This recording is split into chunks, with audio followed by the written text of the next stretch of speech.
Welcome everyone to the third edition of Knowledge Summit.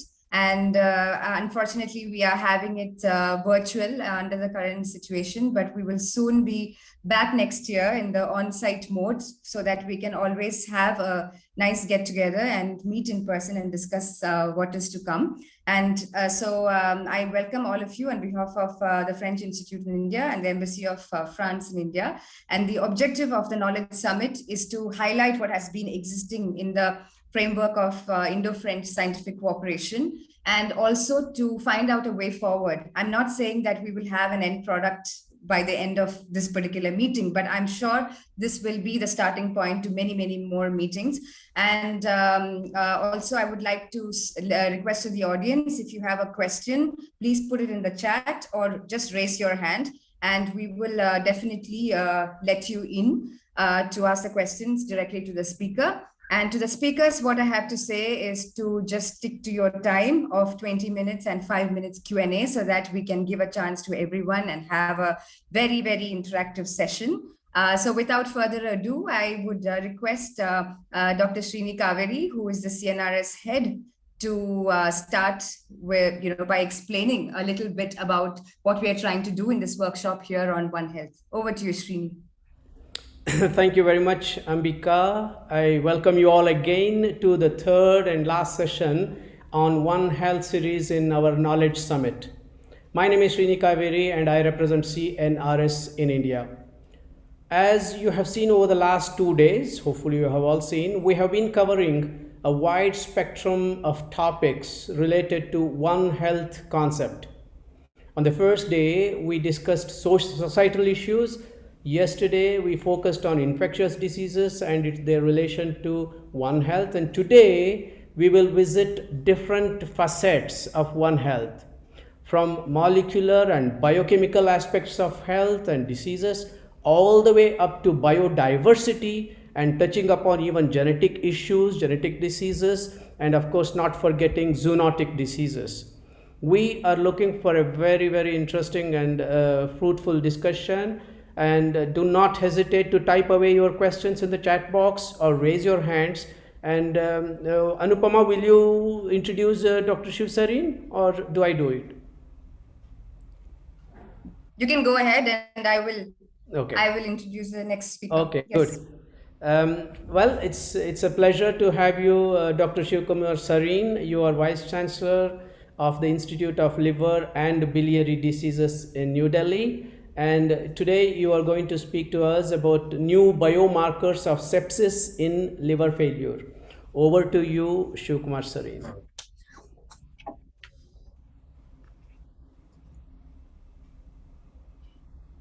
Are my slides visible? Your slides are visible. If you just put the full screen, it will be great. Now everything is fine, loud and clear, and all well. It's yours. Thank you for inviting me, and bring greetings from the Institute of Liver and Biliary Sciences, which is also a WHO collaborative center, maybe one or two in the world, on specifically liver diseases. ILBS is a deemed to be university, and the vision is to have excellence in liver and biliary diseases for patient care, training, and research. It's a spoke and wheel model. I'll just take half a minute to introduce, where liver surgery, transplant surgery, children's liver diseases are at the core, supported by very, very extensively good and wide spectrum of radiology, liver pathology, liver transfusion, liver immunology. Everything is related, like our nephrologist is a liver and kidney nephrologist kind. It is a 274-bedded university hospital, 40% are ICU beds. As I said, patient care, training, research, and outreach programs. We see close to 110,000 liver patients in a year.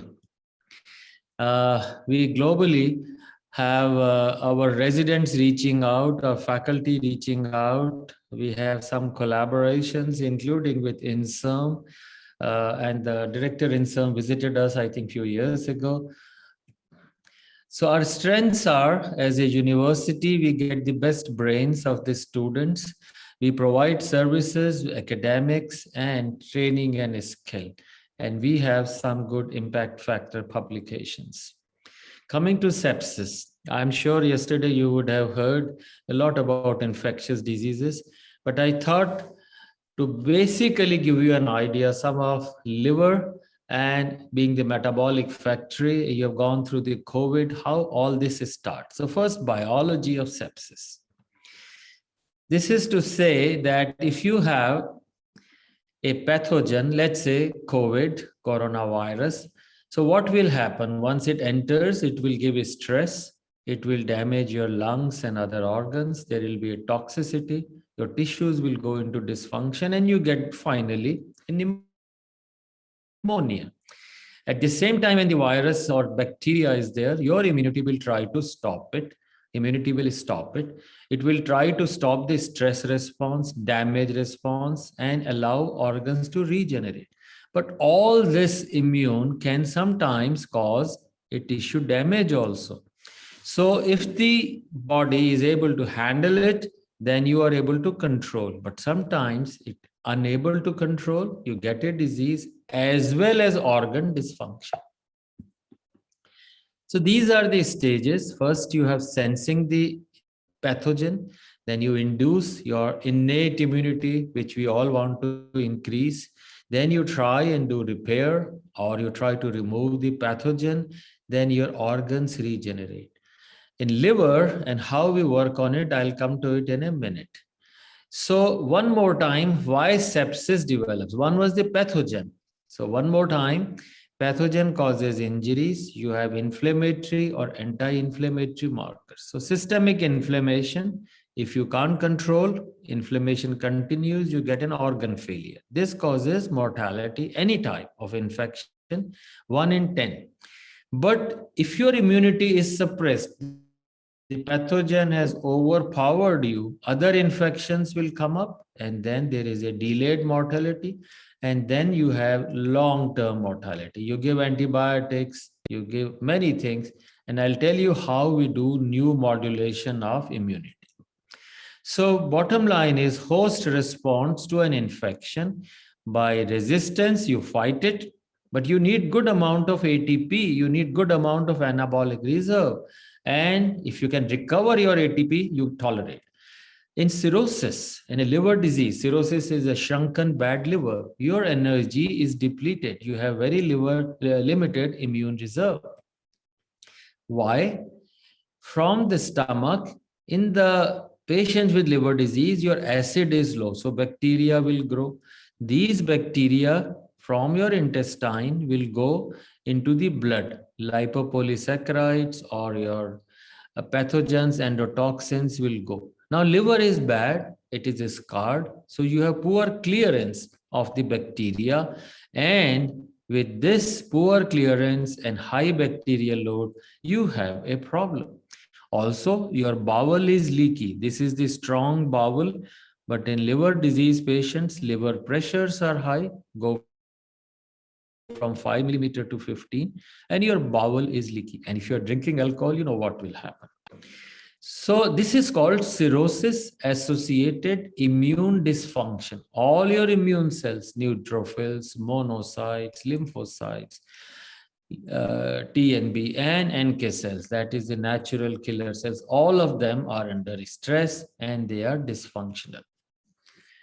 So you have the bowel, which has the bacteria. Now the liver is injured by alcohol or hepatitis B or C or some drugs, or for no reason. So you have an injury to the liver cells die. The leaky gut will give you bacteria. And then you have sensors. What are the sensors? Immune sensors. I told you, monocytes, dendritic cells, they're all exhausted. So what will happen? They will make more and more mediators. Oh, I am under stress, I am dying. These are cytokines which will go into the circulation, and this cycle continues, finally ending into an organ failure. What we need is a liver transplant, and India needs at least 200,000 while we do 2,500. And liver does not regenerate. So what is liver failure? In one word, failure of regeneration. And a liver disease patient, if the liver does not regenerate, is in trouble. The first sign of stress is systemic inflammatory response. Then there is infection, and then there is mortality. Compared to any other cardiac patient, kidney patient, mortality in liver patient is high. Now, some studies done at our place. So in a patient with cirrhosis, mild is child's A, child's B, child C. These are the way categorized. In a patient with sepsis, you have more neutrophils. We have low monocytes in the sepsis. Your stem cells in the bone marrow are also gone down. Now, are these cells good? When you stimulate these cells with lipopolysaccharide bacterial proteins, they do not respond very well. The monocytes or neutrophils don't make tumor necrosis factor alpha. So the neutrophil burst, that is the reactive oxygen species production, is high, but their phagocytic activity is low. Means they release, but they cannot contain the bacteria. Now, if you take out from the liver by biopsy, their monocytes or macrophage, these are higher, the monocytes are higher, but their phagocytosis is lower. ACLF is acute on chronic liver failure, means patient has cirrhosis, gets an acute insult of alcohol. This is, so although the numbers are more, but functionally low. Now, in patients with cirrhosis and sepsis, you have many markers, IL-1 beta, the monocyte chemoattractants, or HMGB1, they all are increased. But very interesting, and these are new findings, that in the plasma from these cells, you have some extracellular vesicles. These vesicles do not allow monocytes to become a pro-inflammatory. They do not allow them to mature.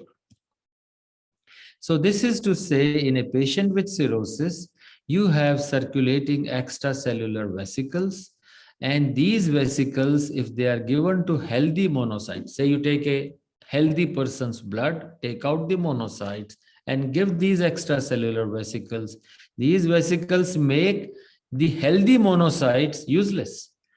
They can't do phagocytosis, their oxygen consumption, migration, everything goes down. So there is a milieu in patients with sepsis and extracellular vesicles. So what can you be? A new biomarker, take out the blood and take out the EVs. So these are different new biomarkers that we have just recently published and defined. When there is no inflammatory response, the growth factors. When there is an inflammatory response, MCP1 and IL-6. But these are the most important. Once sepsis is developing, interleukin-18, IL-1RA, or trigger receptor expressed on myeloid cells, these are increased. And they are increased in 24 hours. These are not in commercial use, but these will show you that after 4 days, the patient will develop sepsis. But you can pick them up fast, and your monocytes are suppressed. Now let's take few patients. This is one patient, 0 hour, 6 hour, 24 hour. You can see how the IL-1RA goes up, how the TREM levels go up, how IL-18 levels go up within 6 to 24 hours. After that, it becomes pointless. So you can pick up these patients very fast and say who will die and who will not.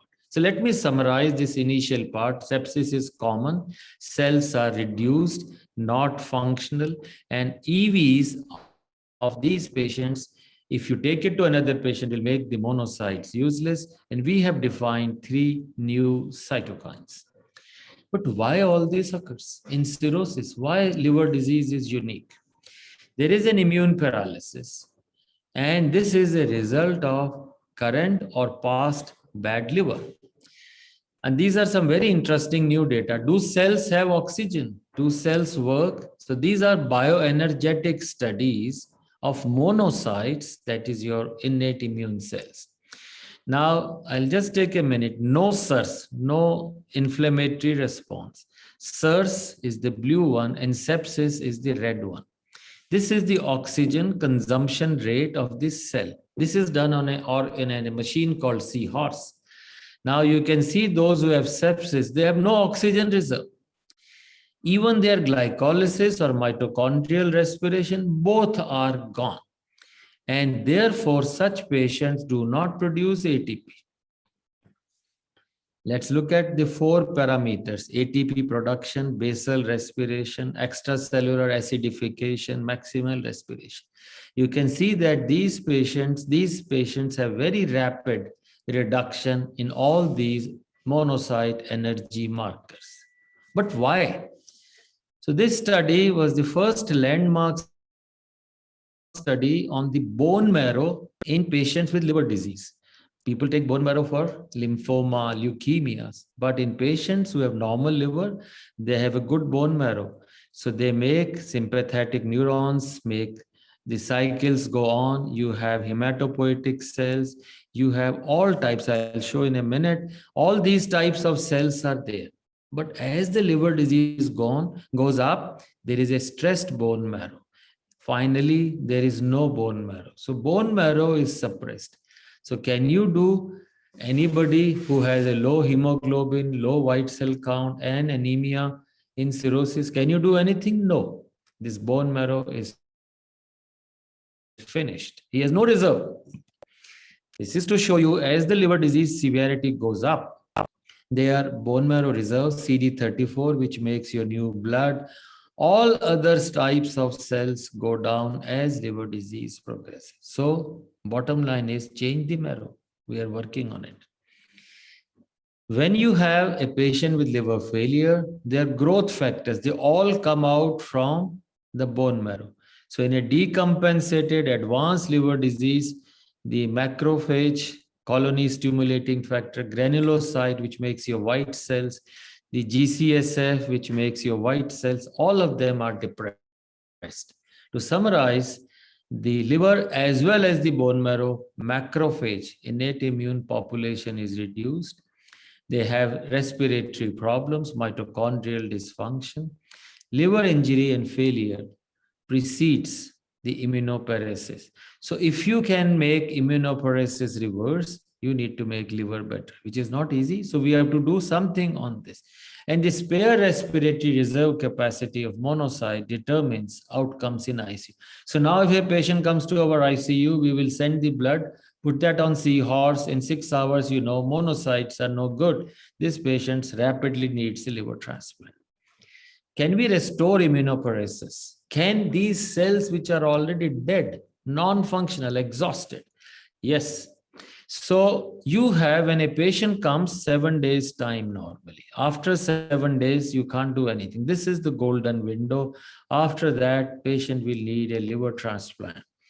If you can tide over these 7 days, he can have spontaneous recovery. So this is to show you a patient with liver disease. He drinks alcohol or gets a virus. He gets liver failure. His neutrophils are bad. Neutrophils are bad. He gets sepsis. Further liver failure, kidney failure, brain failure, needs a transplant. Now you give GCSF. You restore the function. You improve the dendritic cell function. You prevent sepsis, and then you can prevent liver failure. And this is what we showed about a decade ago, that if you give GCSF, the renal, hepatorenal syndrome, hepatic encephalopathy, sepsis, they all decrease in those who get the injection than the placebo. And this trial showed if you give bone marrow growth factors compared to placebo, the survival is 70% compared to 30%. Now, GCSF ameliorates liver injury and prevents sepsis. In fact, it also helps in regeneration. So GCSF works on bone marrow. It brings the good cells into the blood and then helps in liver regeneration. And therefore, now it has become somewhat a standard of therapy in large trials. You can also combine with GCSF another growth factor, erythropoietin, and the combination of these two, when we used in another trial, The combination given for 2 months was much better in preventing septic shock in patients compared to placebo. So 2 is better than 1. Third, we used this combination when we have patients who get the most important antibiotic, most potent meropenem. But the cirrhotics have very bad liver. So what happened in them? If you have an infection, they will die, 45% survival. But you add GM-CSF, another growth factor, survival improves. To say pneumonia, abdominal infections, now no antibiotic left, add a growth immune modulator. This is to show you that patients who get GM-CSF plus Norflox, they do much better than just giving Norflox alone. The last part is data which we are generating now using umbilical cord mesenchymal stem cells. We saw that there are no mitochondria. So if you give the umbilical cord mesenchymal stem cells, you can transfer some mitochondria into the monocytes. And this resuscitates the energy metabolism in these. And this we have done in the animal model. We have also done some studies using the bone marrow transplant. So the mesenchymal stem cell therapy can increase the phagocytic activity mitochondrial. This is my last slide. The carry home is immune paralysis is common. Everyone knows infections, bacteria, pathogens, but more common in cirrhosis, 5 times more deaths and liver failure. We have tried to show some new markers, TREM, IL-18, IL-1RA, also extracellular vesicles. We show that bone marrow is finished, exhausted, and these are the different types of markers of low CD34, 133. Bioenergetics, monocytes are low. We need to restore them, the cellular exhaustion. Several growth factors we have used in clinical trials, and we hope we can have MSC therapy coming. With all humility, we want to work with the French collaborators. ILBS would be happy to join hands in any Indo-French collaboration, which stimulates science and gives us new treatment options. Thank you for your kind attention. Thank you so much, Dr. Sarin. It was very interesting to see how it went from a cell biology level to a clinical cell biology level to actually having very potential applications. And I'm really happy that you highlighted your interest for Indo-French collaboration. So, and also we have our attaché here, Didier from Delhi, who's actually taking note of this. So I think they'll soon reach out to you in order to have a good conversation. And in the meantime, I'm trying to see if we have any questions. So there's a question from Sandhya to you. If you want to ask straight, Sandhya, you can. Yeah, thank you, Ambika. I was just curious, how do you propose to do mitochondrial replacement in patients? Yes, so we would try and take out the monocytes from the patient, and we would put either the umbilical cord, we will co-culture with them, which we have shown. But the new therapies, and we have just put up this as a grant, is to use the umbilical cord mesenchymal cells, and you can directly give them into the peripheral vein. There is a meta-analysis published in 2021, but in stroke patients, you don't need in these patients HLA matching, and you can straight away give umbilical cord blood, MSCs, into patients, and a stroke, 12% improvement was shown, but nothing in liver. So we are trying to work by either giving UC directly, cord cells, or by ex vivo co-cultures. So this will achieve some sort of short-term time window where the clinician can intervene. Is that the point of this? Yes. As I said, failure of liver is failure of regeneration, and regeneration is overpowered by the insult. You just need 7 days time, and you can certainly tide over the crisis. Also, the umbilical cord cells not only restore the immunity, but also use paracrine signaling. The paracrine signaling also tries to underplay the overstimulated Kupffer cell or stellate cells. So I think it is a huge potential. There are 3 trials published in 19 and 20, but borderline. Yeah, sure. Thank you very much.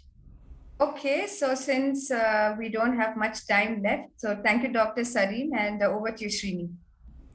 Thank you again, and we will move on to the second talk of this session. And for this, I welcome Indo-French duo. Actually, we are going to see a very interesting dual performance, an Indo-French dual performance. Dr. Nathalie Gagé-Elstein, who is a professor from the Université de Paris 3, and we have Dr. Sareen Agasti from Jawaharlal Nehru Center for Advanced Scientific Research, Bengaluru. And this is a perfect demonstration of collaboration. I'm sure earlier too we saw the collaboration with Professor Moro and Sareen. Now we have Nathalie, who has the student of Sareen Agasti in her lab there. And Nathalie herself spent quite some time in Bengaluru with at JNC, and though they have established beautiful collaboration, and I'm sure this will take us farther. And together they will perform, and 15 minutes each, if I may ask them. And they are going to discuss about chemical no sensor strategies in health, predicting cell states, drug mechanism, and identifying disease-specific amyloid assemblies. So may I invite Nathalie first? Yeah, hello everybody. So can I share my screen? Yes, please go ahead. Okay, so this is this. We So hopefully everybody is perfect. able Loud to see and clear. Okay. Go for it. Okay, so thank you very much, Srini, for this introduction. Thank you, everybody. Thank you for the committee to let us the opportunity to share our work. So as Srini told you, so I had the opportunity to spend 2 years in the laboratory of Sareen Agasti at GNC. So this was the time to build a very effective and fruitful collaboration with him. And so we worked on a project that I am still continue working on now in University of Paris. And as Srini told you, I am working with one of the previous students of Sareen. So I will be the speaker today. So Sareen will probably join for the question, but I will be the speaker to present our work together. A work relative of the idea of a new strategy of sensing that we want to apply in health. And that allow us at this time to identify protein, to predict some cell states based on the protein contents, and also to predict some drugs mechanism to do some high throughput screening of molecules. And the idea of this project is really to go towards a new diagnostic strategy in health. So I notate, yes. So first of all, when a disease is establishing is more or less the fact of abnormal protein expression level, accumulation of misfolded protein, and default in protein autophagy. So it is obviously molecular hallmark of many degenerative diseases, including neurodegenerative disorder, type 2 diabetes, and certain form of heart, kidney, of pregnancy disease. So particular notable example of protein problem, expression and folding problem is Alzheimer's disease, for example, where intermolecular beta sheet rich misfolded protein accumulate in brain. So the mechanism that is that has the function of maintain the protein shape in the organism is the proteostasis network. So as you see, it is supposed in the first way to maintain the protein synthesis, folding, and trafficking. It is also it has also the role to maintain the protein folding then by disrupting toxic aggregates, and also by degradate some toxic protein thanks to the ubiquitin proteasome system or to protein degradation. So protein is a good target for diagnosis. And today, in classical diagnosis, we are looking for abnormal level of protein or combination of protein, and we are looking for abnormal conformation of protein. So what we are looking at in classical diagnosis is using antibody-based strategy that have the role to specifically recognize some biomarker. So at this time, one specific antibody is able to recognize one specific biomarker.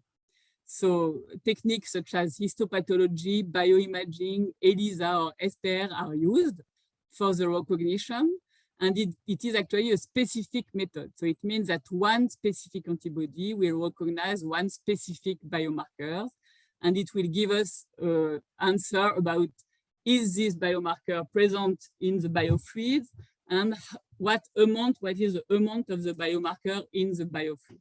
So this is, of course, a very effective method, but unfortunately, this is also time-consuming and cost-expensive, since we have to elaborate one antibody for one biomarker, or if we need to recognize a combination of biomarker, meaning that we have to build a combination of antibody.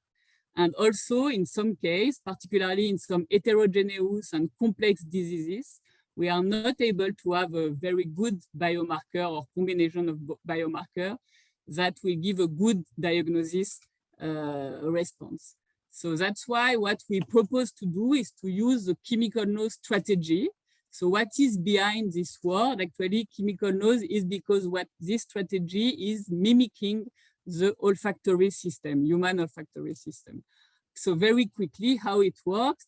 Actually, if you take an odor, odor is a combination of many volatile molecules. So these volatile molecules are intercepted by the olfactory receptor. So in the case of human, there is approximately 350 human olfactory receptor, and they are able to build not specific interaction with the molecule, but differential interaction.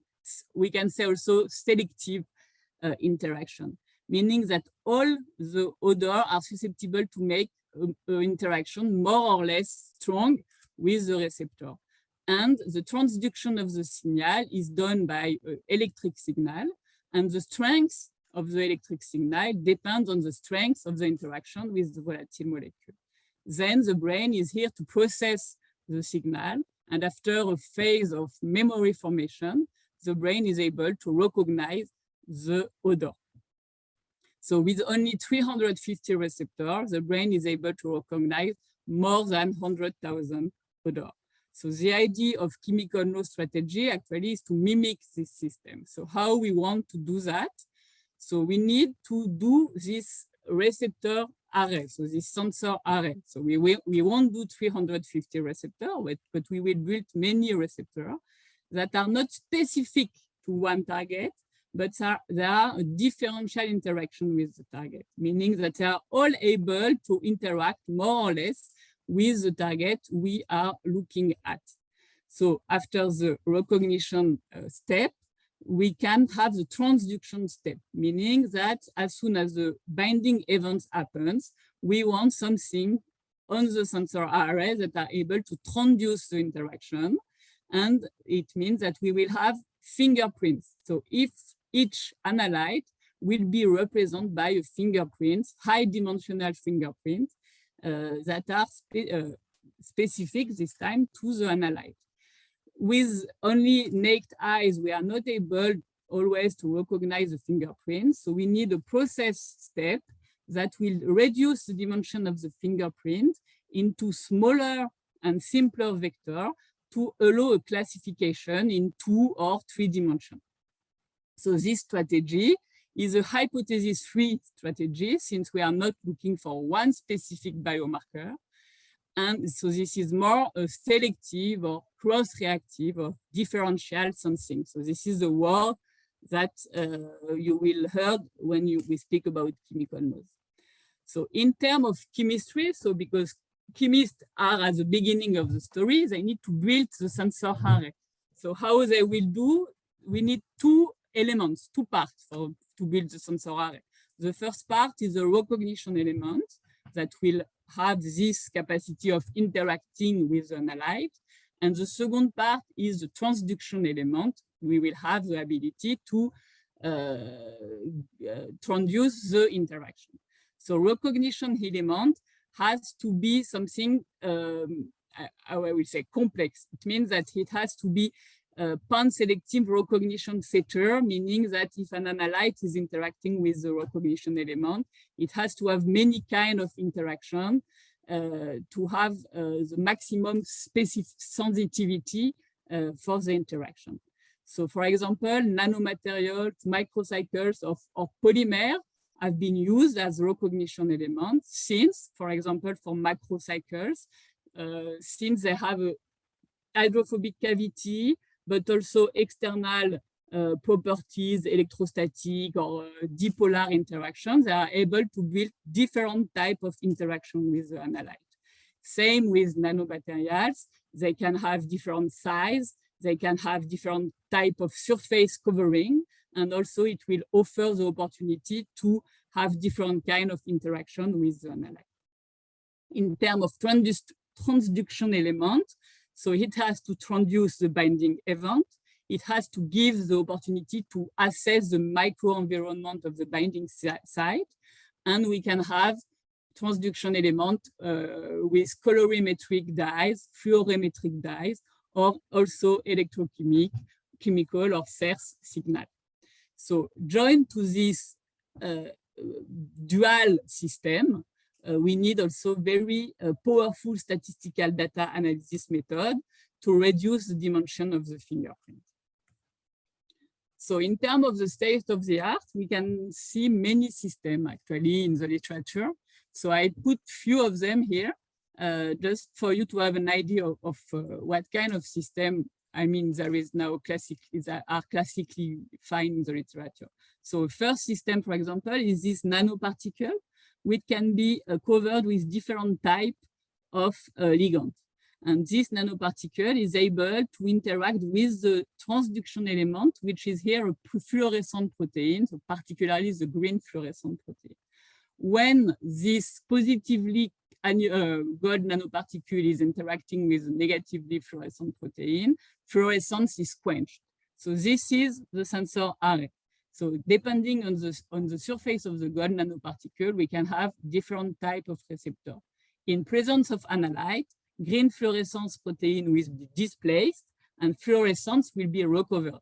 And it will give us a fluorescence fingerprint.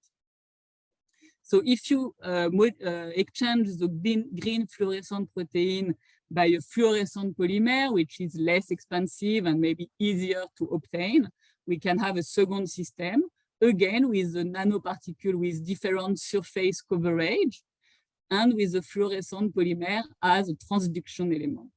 So again, with the analyte, and here the analyte is a protein, is interacting with a nanoparticle, fluorescent polymer is displaced and fluorescence is recovered.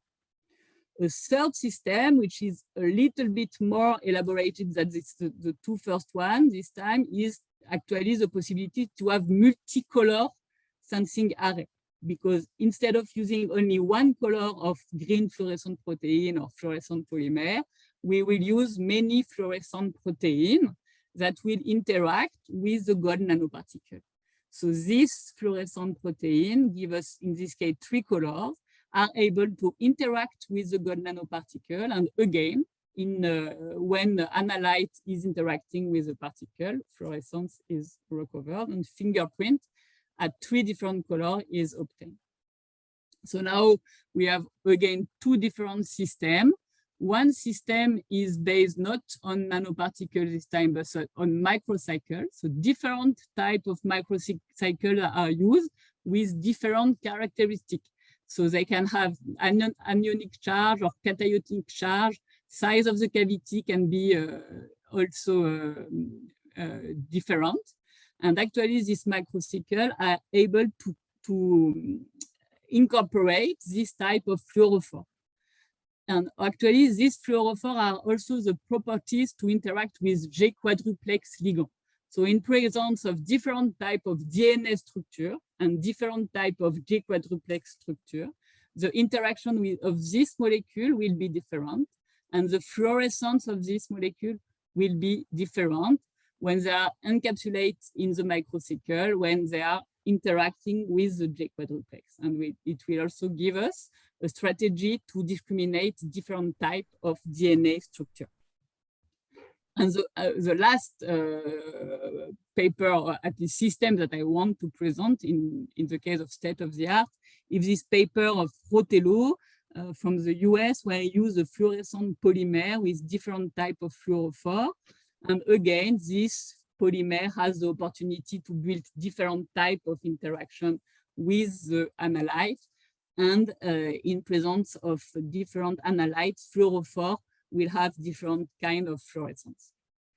So based on the system, many analytes, and particularly in biology and diagnosis, have been discriminated. So paper discriminated only some protein, so pure protein or protein in serum, for example. Some paper shows the discrimination of cancer drug mechanism or cell surface glycomic surface signature, sorry. And other paper, more relative to diagnosis strategy, have been able to discriminate cancerous cells from normal cells.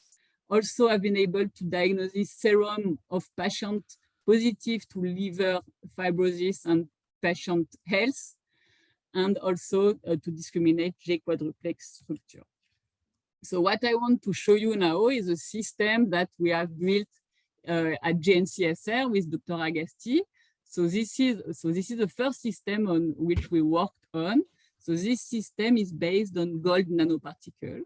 So we functionalize the gold nanoparticle with different kind of functionalization surface.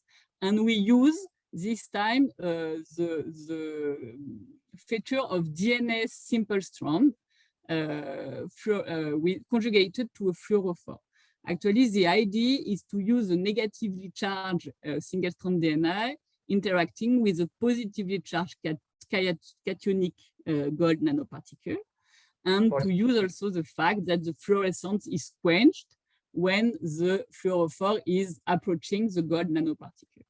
So this is quite similar to the example I showed you before, but this time we use for the first time the single-strand DNA as a transduction element.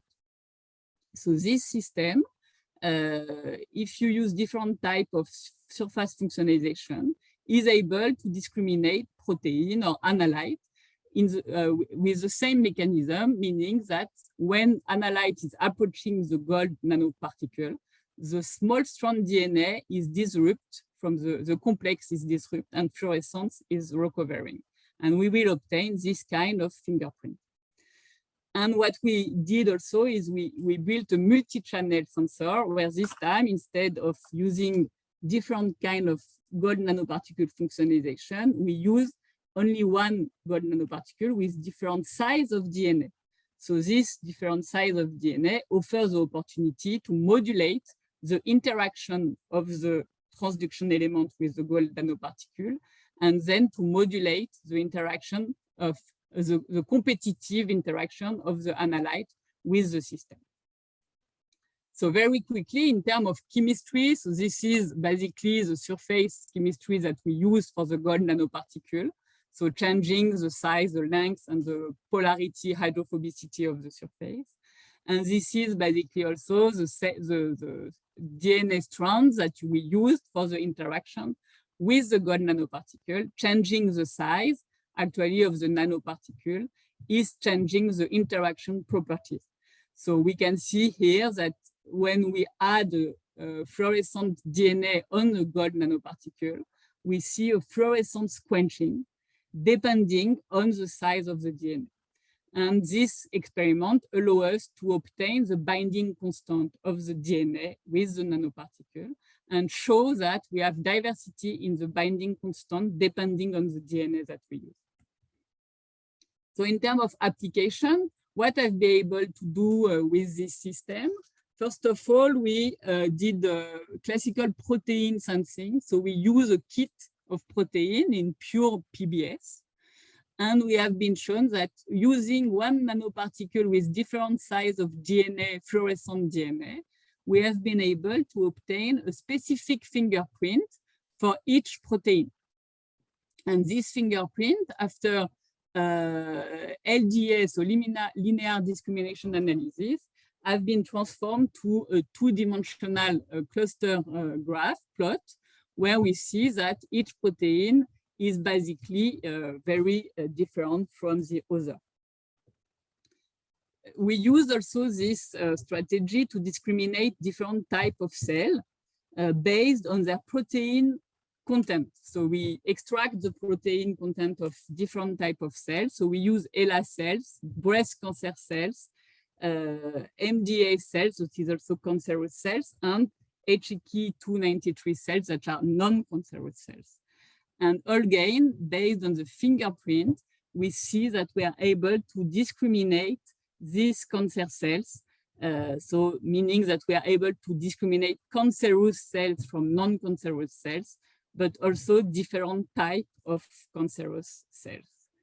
After this training data set, what we did, so we took some unknown cells among these 4 types of cells, and we saw that we have been able to correctly predict the nature of the cells using the training data set, and the prediction has been correct in more than 90% of the case. So the last proof of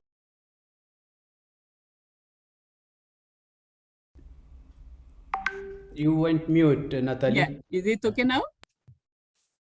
You're okay. You're okay. So the last system that we wanted to check with this system is are we able to distinguish some drugs mechanism, and particularly the system that we use is autophagy sensing. So we use some inhibitor and some inducer of autophagy system. And we were looking if we were able to discriminate the protein content of cells that have been treated with the inhibitor or with the inducer of autophagy. And again, so if you see this immunoblot, you can see that the protein LC31, so which is involved in autophagy, in normal growth media, so there is a, we'll say, basal expression of LC31 and LC32. And when you use inducer and inhibitor, the proportion of each one is differential. And particularly in starvation media, you have the same autophagy profile that when you use inducer of autophagy. So the idea is to see are we able to distinguish cells that have been treated by inducer of autophagy or inhibitor of autophagy. And again, if you take the crude extract protein of the cells, you obtain a different fingerprint for each treatment. And you see that you are able first to distinguish the inducer treated cell for the non-treated cell, either control treated cells in growth medium or cell in starvation medium.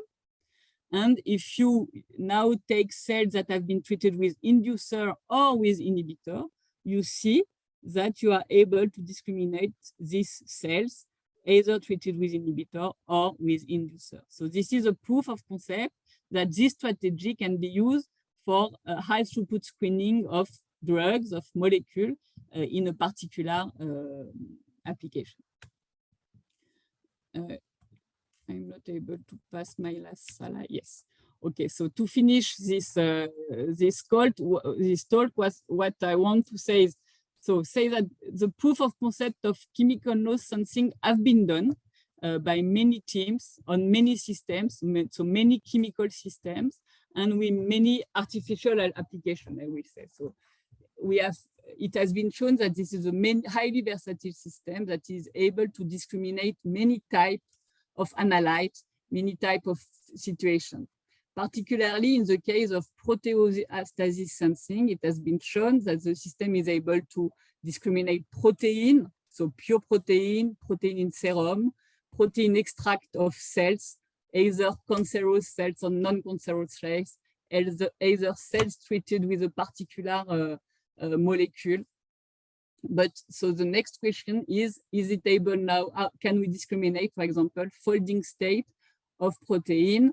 For example, can we discriminate aggregate? Can we discriminate fibrillar or protofibrillar state of protein? So this system now needs to move forward and also to move out of the lab. So I think this is a very translational field that not only involves chemists that are able to build the array, but also that involves biologists, statisticians, data scientists, and clinicians. And I think this system can move very forward if these different people work together. And also this is the opportunity to move out of the lab this strategy by providing disruptive technology for clinical diagnosis. So we need to make proof of concept with large clinical cohorts, either cohorts of blood sample, of urine sample, of saliva sample, but it could be very interesting to work with large cohort and with data scientists to provide, to move this technology further. So I really thank you for your attention, and Sarit and I will be there to take the question if you have some. Thank you very much. Thank you, Natalie. And that was a very interesting talk, which highlighted the transversality of your project and how beautiful chemistry can indulge in biology. And with that, I know that Dr. Sarin has something very interesting to ask you and Sarit. So I let Dr. Sarin ask his question. Thank you, Natalie. And it's a coincidence that we have same path.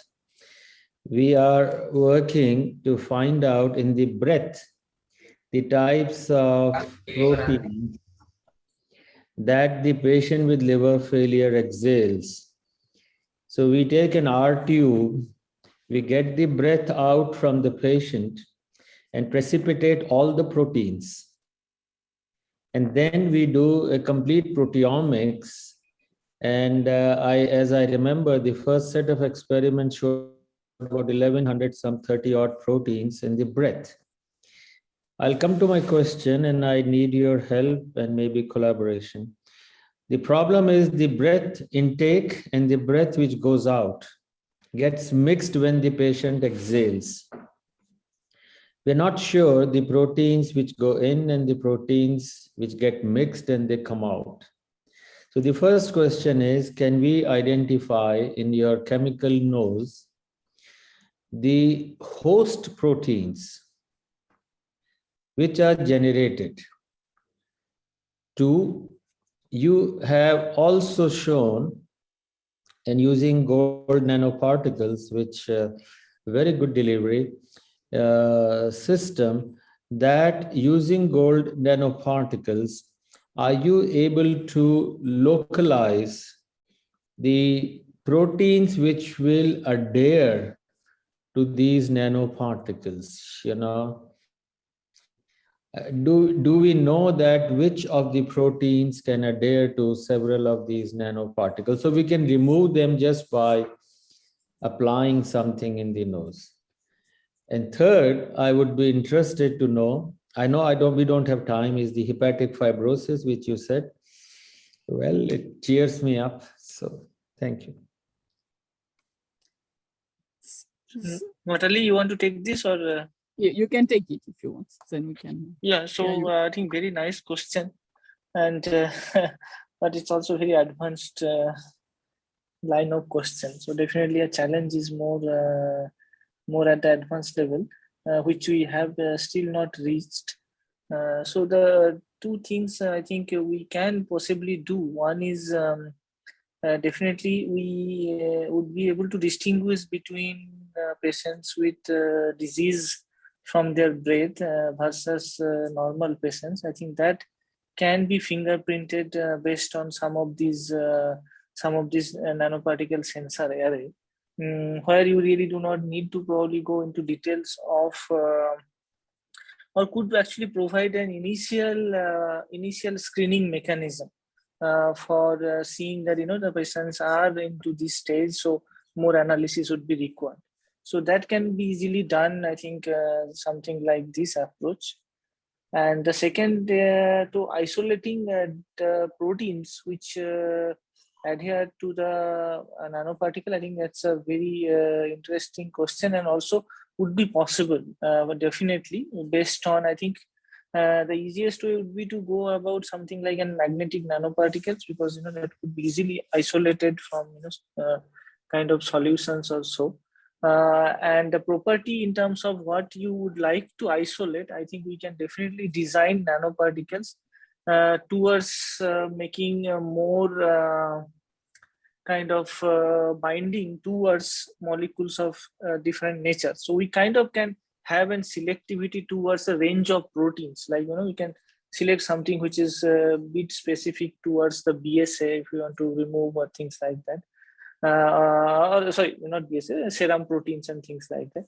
So that, I think in that direction, definitely it would be possible to remove a group of proteins.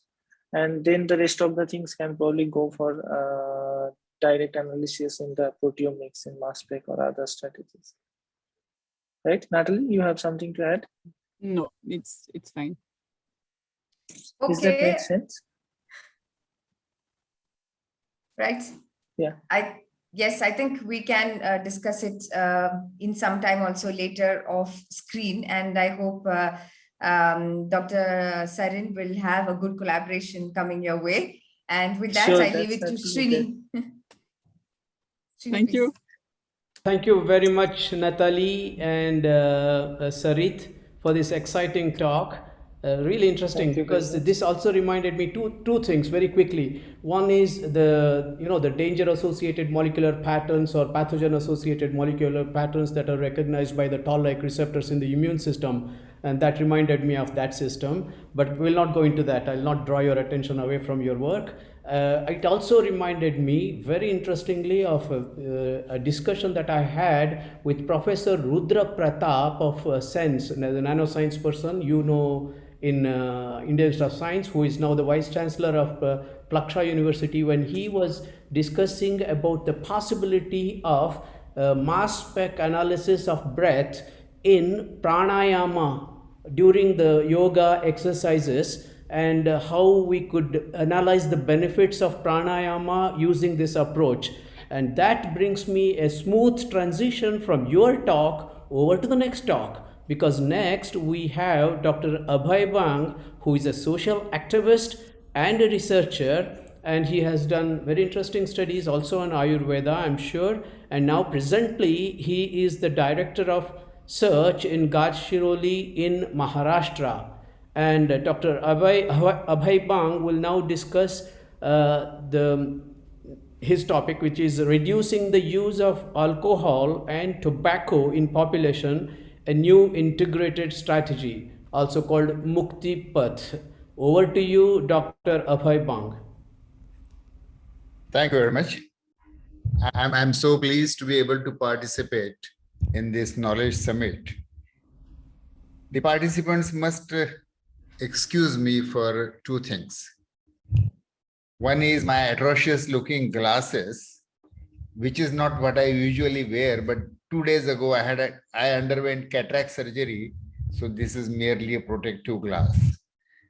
And secondly, in this session where One Health is usually dealt at the molecular biomedical level by most speakers, I am going to talk on One Health at the social level, at the population level, at the larger level. So the topic that I have chosen is reducing the use of alcohol and tobacco in population. And I'm going to share with you a new integrated strategy. Apart from me, these are the other co-authors who have significantly contributed. And this is my team, which works on this project called Mukti Path. Now, just yesterday or day before yesterday, the NFHS 5 data is released that India is rapidly undergoing a demographic transition. But India is also undergoing epidemiologic transition. and in which the non-communicable disease now become more and more important, and NCDs now contribute nearly 2/3 of all deaths in India. Now, this non-communicable diseases. Global Burden of Disease Study 2017 estimates tobacco and alcohol consumption as two of the top 7 risk factors globally, which cause mortality, morbidity, and disability. Alcohol kills 3 million people every year, and tobacco kills 8 million people every year. And so it's a global challenge as well as national challenge, how to reduce consumption of tobacco and alcohol. Now, when we do literature search, we find that most of the efforts or interventions for reducing alcohol and tobacco consumption, they are isolated. Either you act only against drunk driving, or the timings of the pubs, or only electronic cigarette. And most of the interventions are very marginally effective. So instead of going in an isolated way, a One Health integrated approach might be more effective. And that's what I intend to present. This Muktipath project, in which we have tried 3 levels of integration. 2 problems, tobacco and alcohol, are addressed simultaneously. Strategies of interventions are integrated, and 4 agencies, by way of joint action, attempt this goal. The project was implemented, still being implemented, in the Maharashtra state in Gadchiroli district, the red area that you see almost at the center of India. Gadchiroli is a very poor, remote, underdeveloped district at the eastern end of Maharashtra. Total population 1.2 million. Most of the people are engaged in paddy cultivation for 4 months. A sizable proportion of population is tribal with their traditional dances and traditional ways of living. 90% population lives in rural areas or tribal hamlets in the forest. And here what you see, this old man has collected flowers which are called mahua flowers. Tribal people collect flowers of mahua tree. These are sweet flowers. They store them and they can home brew alcohol, liquor from mahua. So there is a ready-made natural source, raw material from which alcohol can be produced. This is abundantly available in the forest. And traditionally, people collect this, use it as a food, as well as use it for brewing alcohol. And drinking, especially mahua liquor, is part of tribal culture. So in such society, which is very impoverished, health indices very poor, child mortality high, and yet non-communicable diseases are rapidly overtaking, how do you address this issue where alcohol is part of culture, tribal culture, raw material is available in the forest and surrounding nature, and still alcohol causes harm? Now, Maharashtra government has got certain laws, and the state has banned the sale of scented tobacco products, which are most commonly used throughout Maharashtra. And the state government has also banned sale of commercial liquor in Gadchiroli district to protect tribal people from exploitation by commercial sale of alcohol. But homegrown mahua tree and the mahua brewed home liquor is permitted for tribal people. In Gadchiroli district, we did a baseline district sample survey 2015 and 16. one about tobacco consumption. I'm just going to share very rapidly the salient results. The prevalence of use of tobacco in that population was 43.6%. And this included men, women, and children as well. So estimated consumers in the district, about 467,000. Huge number. I won't necessarily call them addicts, but they are regular consumers of tobacco. And out-of-pocket expenditure that poor people made on purchasing tobacco products was 2,980 million rupees per year. About alcohol, prevalence of use 40.8% amongst men, and usually only men drink. So here we are expressing prevalence amongst men only. Estimated consumers nearly 158,000 men, and out-of-pocket expenditure 799 million rupees. Now that combined together, this expenditure is far more, about 3,700 million rupees. This expenditure is far more than the entire district development plan of Maharashtra government for Gadchiroli district. Government spent in that year 1,500 million rupees for district development, while people spent 3,700 million rupees on purchasing tobacco and alcohol. Apart from this, the other cost that people pay for drinking alcohol or tobacco or consuming tobacco, like accidents, premature mortality, hospitalization, etc., these are, of course, additional. So this is a very heavy, costly addiction, very highly prevalent, very highly costly, very costly. And so the challenge again, how to reduce sale and consumption of alcohol and tobacco in Gadchiroli district. Now, faced with this, we designed a new approach. I said earlier that literature showed us that most of the interventions were isolated and not very effective. So we designed an integrated intervention approach. We called it Mukti Path, a path to liberation. It is a program for health as well as economic development, as you will see. The aim was to reduce prevalence of alcohol and tobacco and to reduce the out-of-pocket money spent on these two agents.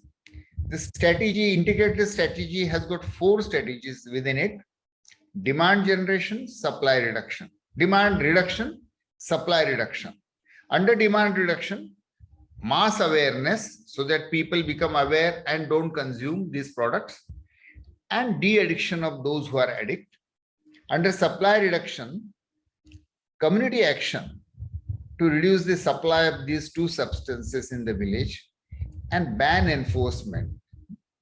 Various types of ban which government of Maharashtra and government of India has on this legal sale of these substances to enforce effectively. With this new model and approach,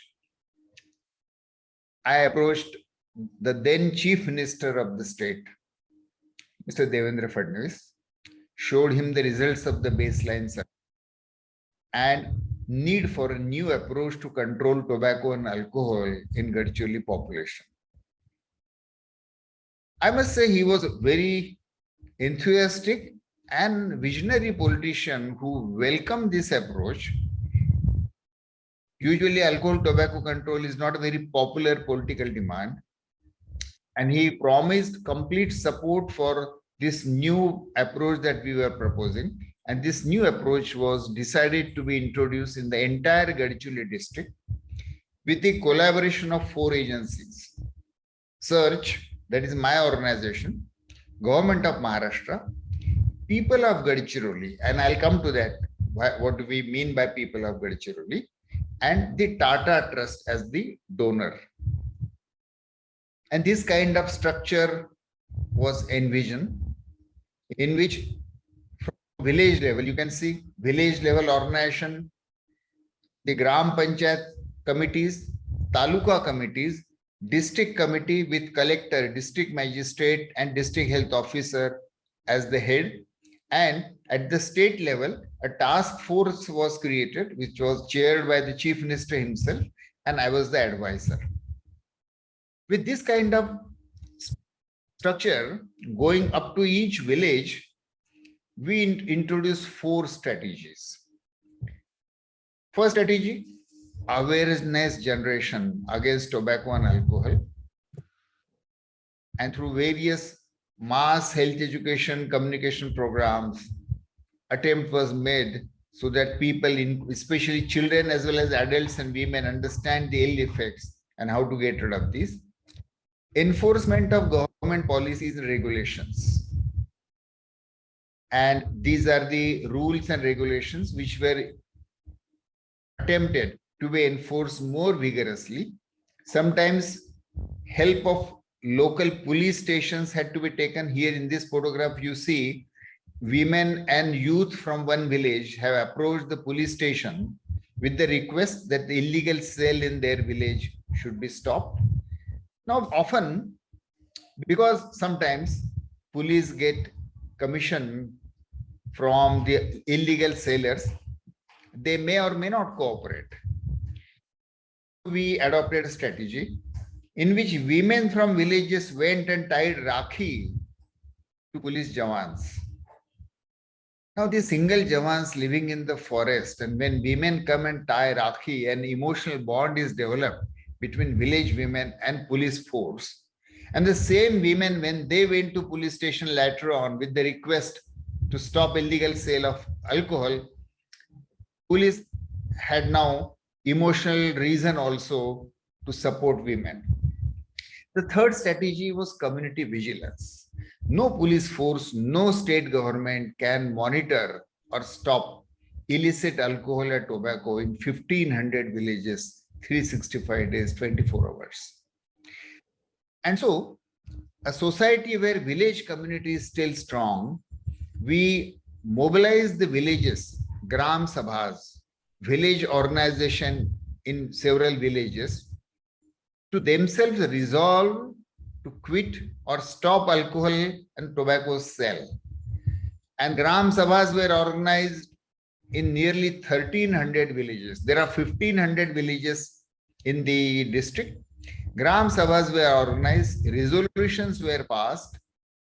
If you look at after about 5 years of work, 1,500 villages, there is no alcohol sale and drinking permitted in 631 villages now. 42% villages have completely banned sale of alcohol. Village organizations in 383 villages are still trying it. They have resolved and they are trying to enforce it, but not yet completely successful. 400 villages are such where tribal villages allow home brewing, but there is no commercial sale of alcohol. And there are 40 villages which actually specialized in illicit sale of alcohol. That's their main source of income generation. So very tough. You can't convince them to stop sale of alcohol. There are 586 villages, nearly 40% villages in the district who have stopped sale of tobacco.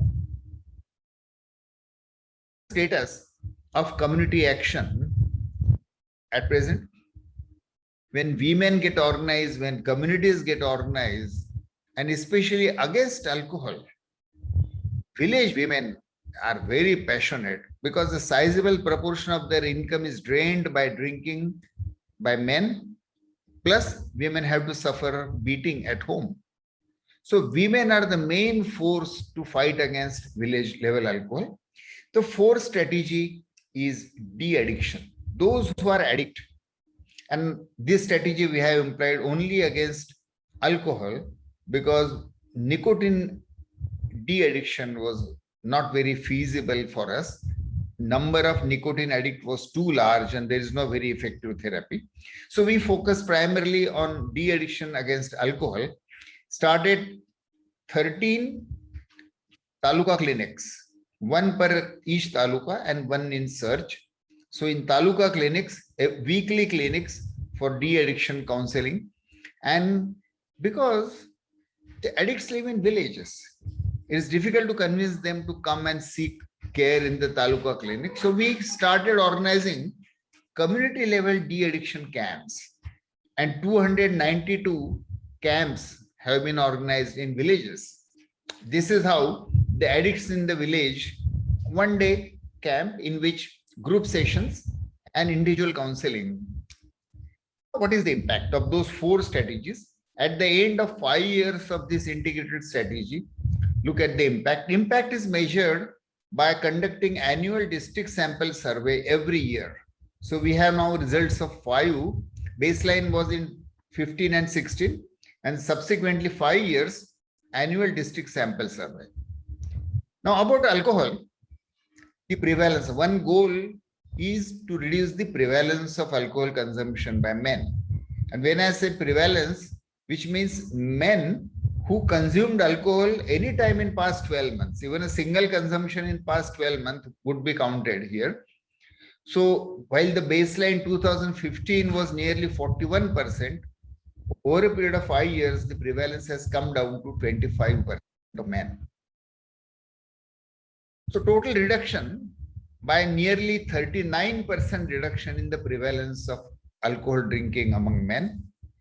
This, if you estimate at the district level, it means 61,000 drinkers are less now. Now imagine if we had only attempted de-addiction approach, which is so popular in several countries, mere de-addiction would have hardly given such results. So integrated strategy gives much more results. Out-of-pocket expenditure in million rupees, from 799 million rupees annual expenditure on alcohol, it came down to 400 million rupees. So saving of 399 million rupees per year. In case of tobacco, because men, women, children all consume, so here all are considered together. Prevalence in population from 43.6% come down to. So reduction in prevalence as compared to the baseline, 1/3 reduction in the prevalence of tobacco. And estimated number of users who have now quit tobacco is 154,000 individuals. Population level approach, integrated district level approach is successful in reducing large number of consumers as compared to mere de-addiction or mere counseling. The money saved, reduction in out-of-pocket expenditure on tobacco, net annual saving of 430 million rupees. So if you look at the cost benefit ratio of this approach, annual saving in this population in district was 829 million rupees per year on alcohol put together. Annual budget of Muktipath is 20 million. So benefit cost ratio is 41.5 times. I am not aware of any public health intervention where benefit cost ratio is so favorable. So in conclusion, alcohol and tobacco consumption are global menace, and its consumption in a poor population like Gadcholi significantly reduced using an integrated One Health approach, which we call Muktipath. The prevalence of use of these two substances, it grossly reduced, money was saved. We have not really estimated the health benefits because it is difficult to estimate. So we have measured only prevalence.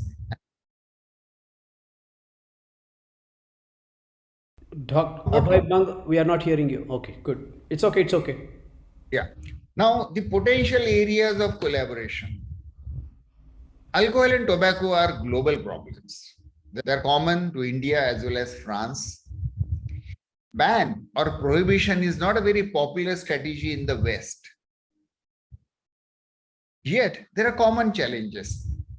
And I'm encouraged to read that France as a nation has reduced alcohol consumption over the past few decades. So this is a common concern, alcohol and tobacco. Collaborative areas could be effective health communication, prevent the first use in school children. We all know that if the first use of alcohol or tobacco occurs at the earlier age, the chances of addiction are much higher. Chances of abuse are much higher. So how to save school children from initiation of use of tobacco and alcohol? Secondly, effective de-addiction agent. Drug, vaccine, counseling. De-addiction is not very successful. As you know, usual results are somewhere around 10% at the best. So we need, while our community level de-addiction is more effective, but still we need more effective de-addiction agent. Drunk driving is a common problem, both in the France as well as in India, in Gadchiroli also. How can we overcome drunk driving? And finally, oral cancer. Because most of the tobacco consumption in Gadchiroli and in India in general is non-smoked tobacco. It's a chewable tobacco, which people put a combination of tobacco and some other chemicals. They put in their mouth, keep it for hours together, and results into oral cancer. Our cancer registry in Gadchiroli district has shown that it has the highest reported incidence of oral cancer amongst men in India, as compared to other 14 places from where rural area data was available. So oral cancer is a major problem here. So these are some of the suggested areas where a collaboration of public health approach or basic sciences would be potentially very useful. We have not found 100% effective solution, but as you know, in public health, in social reforms, you never achieve 100%. So our search, and by the way, search is also name of my organization. So our search for effective control or reduction of alcohol and tobacco continues. And I would welcome in this search for how to get rid of tobacco and alcohol consumption. Thank you so much. Thank you, Dr. Abhay. It was quite interesting. And I think just as the concept of One Health is so diverse, we actually went from Dr. Sareen from the Liver Institute to you, again, talking about some aspects of liver, I hope. And I'm sure that there are interesting questions coming your way. The first one is from Chandak. So Chandak, please go ahead with your question. Yeah. Hello, Dr. Bang. As usual, it's a very nice presentation and always a novel strategy from you. So first of all, congratulations for this. I had one or two questions regarding the data that you showed over 5 years. So what I noticed was that if you started around 2015-16, and there was a sort of a big reduction in 2017, and there was sort of a plateau between 18, 19, 20. In fact, in 19, 20, it increased, and again in 21 it has come down. So my questions are two. First, what do you think is the reason?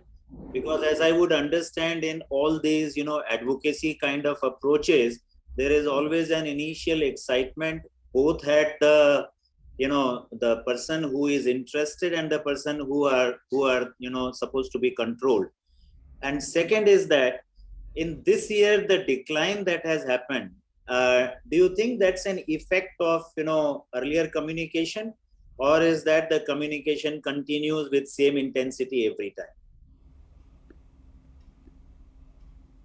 Your observation is right, really, that reduction, then plateau, little increase, and then further reduction. This is what we saw. I cannot completely explain, but one reason is that the annual survey is done sometime between January, February, March. As you know, there is a holy season during this period, and during Holi, lot of drinking of rural areas. So if the survey is done immediately around Holi, then you get higher reported incidence. But this is one possible explanation. This is not the sole explanation.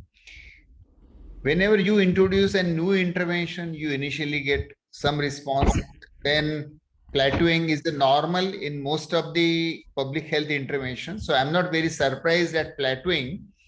And then there is a further reduction.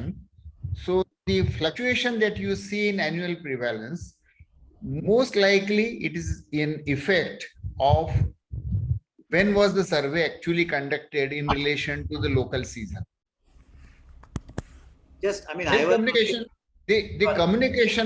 health communication remained really same, because, and actually communication was largely done in the initial 2 years. Subsequently, efforts were more focused on community mobilization, community resolving to stop sale of alcohol, tobacco in their region, and police action and de-addiction. So communication is not really the main reason for subsequent reduction. Probably in the last year, we also introduced de-addiction, including community de-addiction. And that might have contributed to steep reduction in the last year, 2021. Just, I mean, one more quick point that alcohol and tobacco, you know, they are, as you said, double vices, and they are known to go together. So when you, and you said that this alcohol intake was largely in women, whereas tobacco was, you know, in both. And you said that actually women were, you know, the major crusaders of ban against alcohol. I was just curious to know that, you know, how would you encourage women to continue to have, you know, one addiction and then suppress the other one for their spouses? You asked a very relevant question, and our village level communities and women are facing the very same question. Women are passionately against alcoholism by men for obvious reason. Women are the stuff. Actually, alcoholism, at least in rural India, is a disease of men from which women suffer. but then nicotine also has got such a strong grip, and unfortunately women were also drawn in the net of nicotine, so they are finding it very difficult to quit their own nicotine addiction. As we saw earlier, there is reduction in tobacco consumption also, but it's not of that order as that of alcohol consumption, because communities are less active against tobacco because everybody is consuming. Against alcohol, we at least have one constituency of women who are strongly against alcohol. We don't have that strong constituency against tobacco. Yeah, but I mean, thank you very much for this interesting work and sharing over here. I wish you all the best. I think we can really have a round table on this. So, but because of the lack of time, I would let Srini introduce our next speaker. Thank you very much, Ambika. Yeah, as I said in the beginning, indeed, One Health encompasses a holistic approach towards understanding all the components that are related to health, okay? Therefore, obviously, including social issues, societal issues. And thank you very much, therefore, Dr. Abhay Bang, for your powerful approach of Mukti Path. And I wish you all the best, and that will be a very good news for the entire world. Now, let's go back to the molecular approach, if you may. And for this, I invite Professor Sandhya Vishweshwaraya, whom I have known for a long time. It has been a pleasure.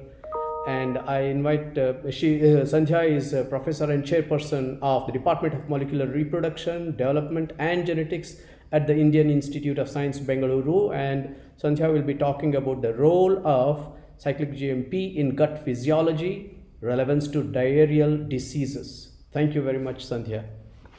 Sandhya, there is the same problem of the display. Okay, so you have to redo what you did because the screen is like split into two. Is this better? Not yet. I mean, we can, yes, okay. The big screen now? Okay. Yeah, perfect. Perfect, Yes, fine, yes. good. Thank you very much, Srini. And of course, thank you to all the organizers for having invited me to come over this afternoon. It's been a real pleasure listening to the diversity of talks that we've had. I'm going to be a little molecular, but given the diversity of the audience, I thought that it would be good if I kind of simplified what I was going to say and try to get a more general message across to all of you. Now, it was Hippocrates, and I'm sure there must have been a very well-known Ayurvedic physician who must have said that all disease begins in the gut. I've looked frantically for something coming out of Indian medicine, which says much of the same thing. Unfortunately, I've not been able to find one. So if anybody could send it to me, I would much rather use that than quote Hippocrates. I think we're all aware of how much the gut influences our mental state and our well-being. We know, for example, the main aim of the gut is in digestion. I think we've all been taught about this from school onwards. Perhaps less apparent is an appreciation of the fact of how important the gut is in terms of regulating fluid and ion secretion into the lumen of the gut. You know, you could expect fluid is required so that the bolus of food can pass down the gut pretty easily.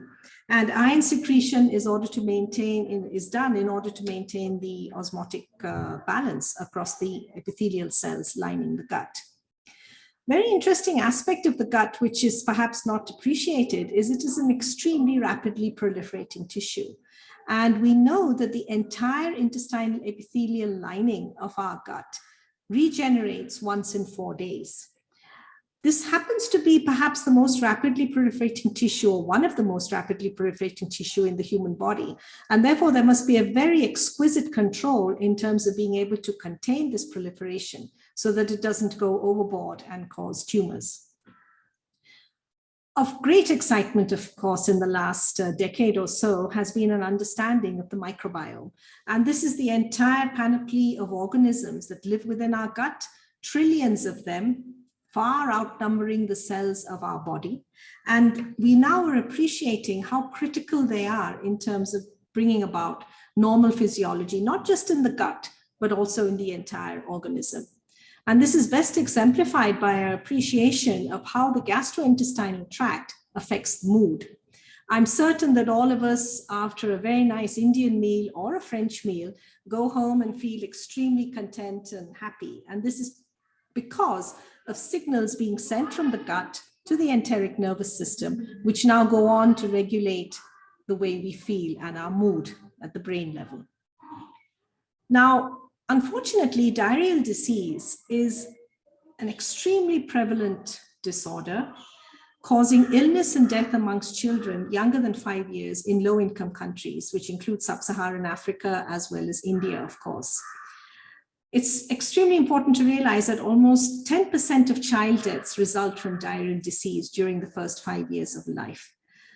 There are more than, close to 1 million fatalities worldwide, purely because of diarrheal disease. And now remember, while we may be lamenting the millions of deaths caused by COVID in the last year and a half, we're talking about these million deaths that have been occurring every year for the last, hundreds of years. So we realize that perhaps diarrheal disease is one of the major morbidities and mortality, or the cause of mortality in the human population.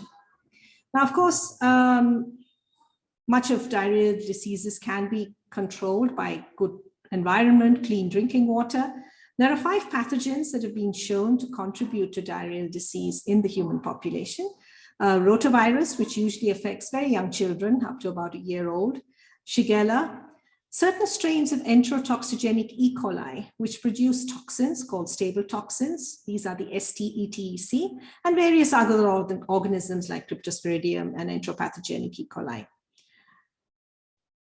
In the context of One Health, if you think about what could cause diarrheal disease in India, this is a figure that I saw in a paper as I was preparing for this particular talk.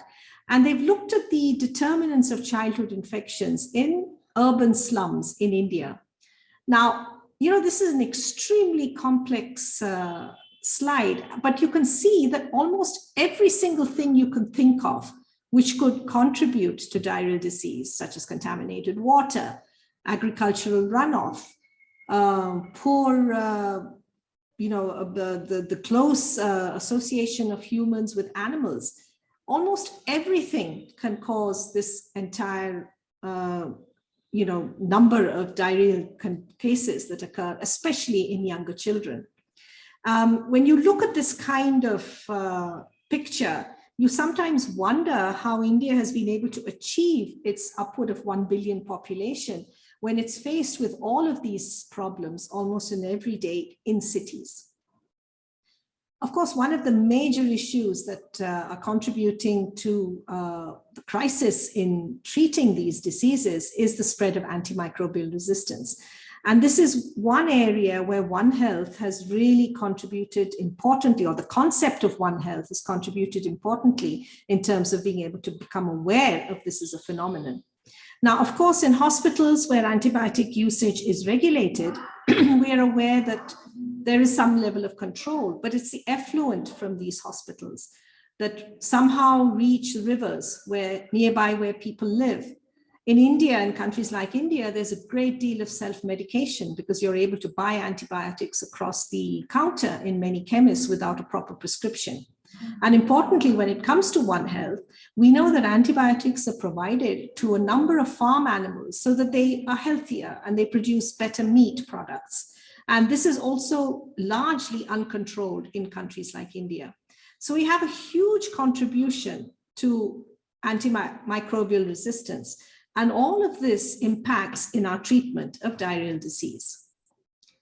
Now, I'm going to be talking to you very specifically about our interest in a particular toxin, which is called the heat-stable toxin produced by enterotoxigenic E. coli that causes watery diarrhea. The toxin itself is a very small peptide, and the presence of these cysteine residues in its sequence contribute to its heat stability. And therefore, even boiling or cooking food does not remove this toxin.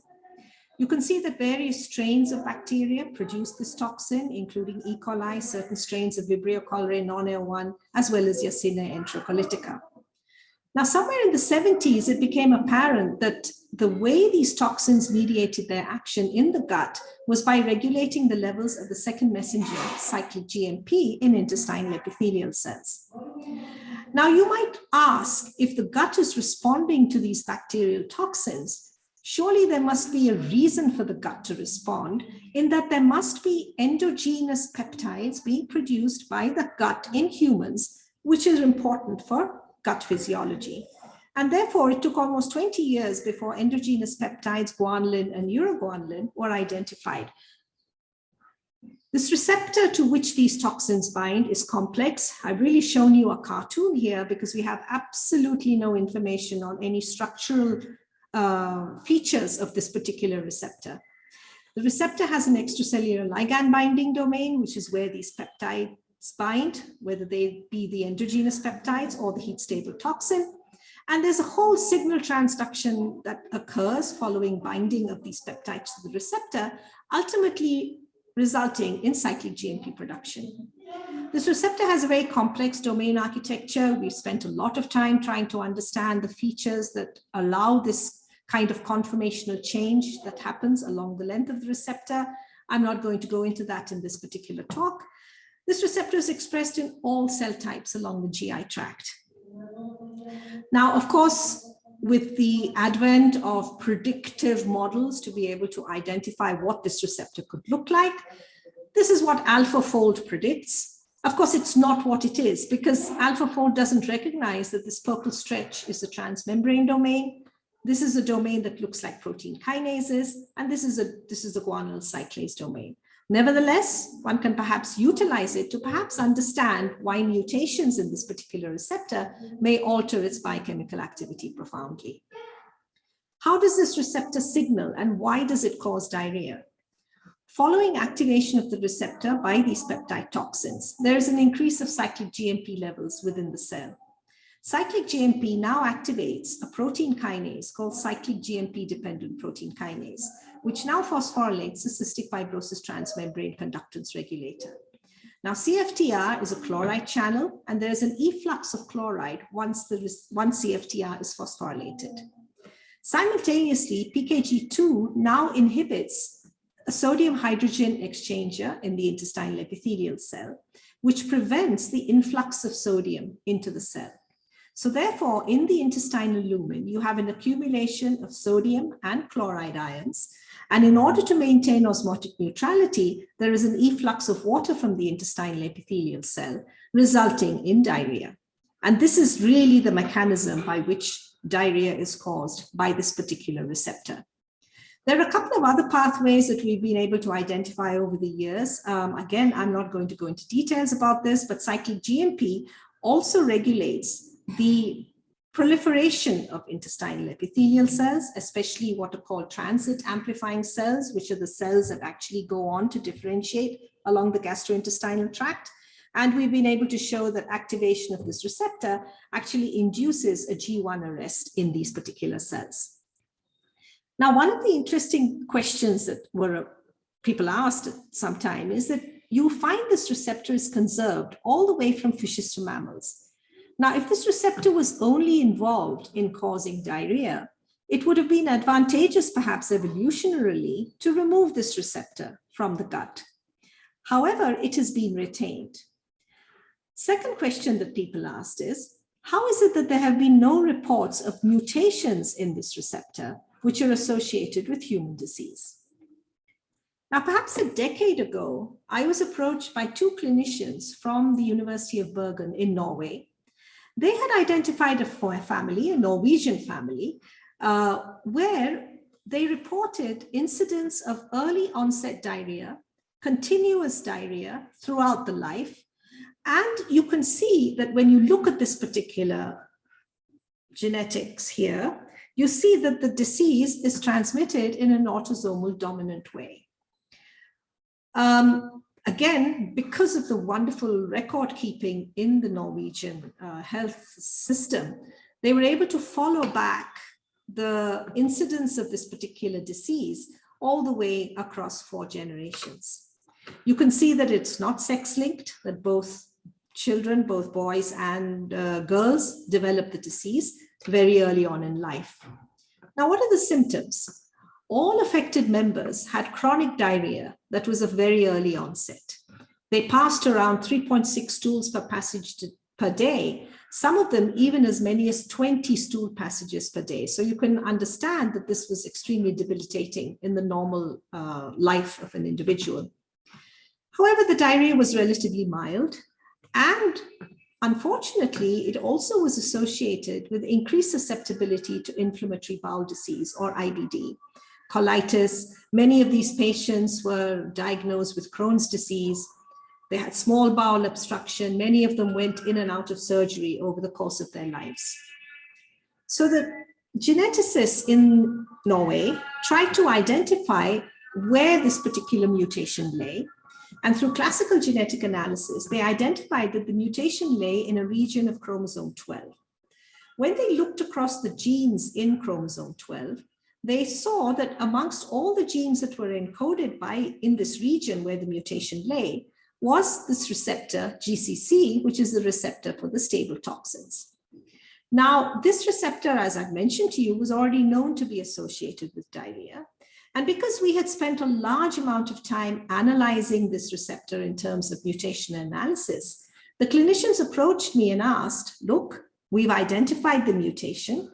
We even know the mutation because when they sequenced the entire gene, they found that there was a single base pair change, which changed a serine 840 residue to an isoleucine residue in the guanyl cyclase domain. This was the only mutation that they identified when they sequenced this receptor in affected individuals, but not in unaffected individuals. Now, we naturally agreed to collaborate with them. We generated this mutation in human cells and we tested the activity. And as you might predict, based on the fact that these individuals experienced diarrhea, this was an activating mutation. And what happened was that on stimulation with the peptides, levels of cyclic GMP were produced. This would have resulted in increased levels of cyclic GMP in the cell and overactivation of CFTR and increased inhibition of NHE3. Now, this was the first report of a human disease linked to GCC. And therefore, we were able to publish it in a good journal. And we called it at that time familial diarrhea syndrome, which was caused by an activating GUC2C mutation. Now, once this reached the medical community, I was again approached by clinicians in Austria who now came to me with 4 new mutations that they had identified in young children or babies that were born. Now, this was non-familial diarrheal syndrome because the parents of these children had a perfectly wild-type GCC in their gene. However, these children, through germline mutations, unfortunately, had activating mutations in GCC. You can see that this is how the child is born soon, and this is a picture of the child soon after birth.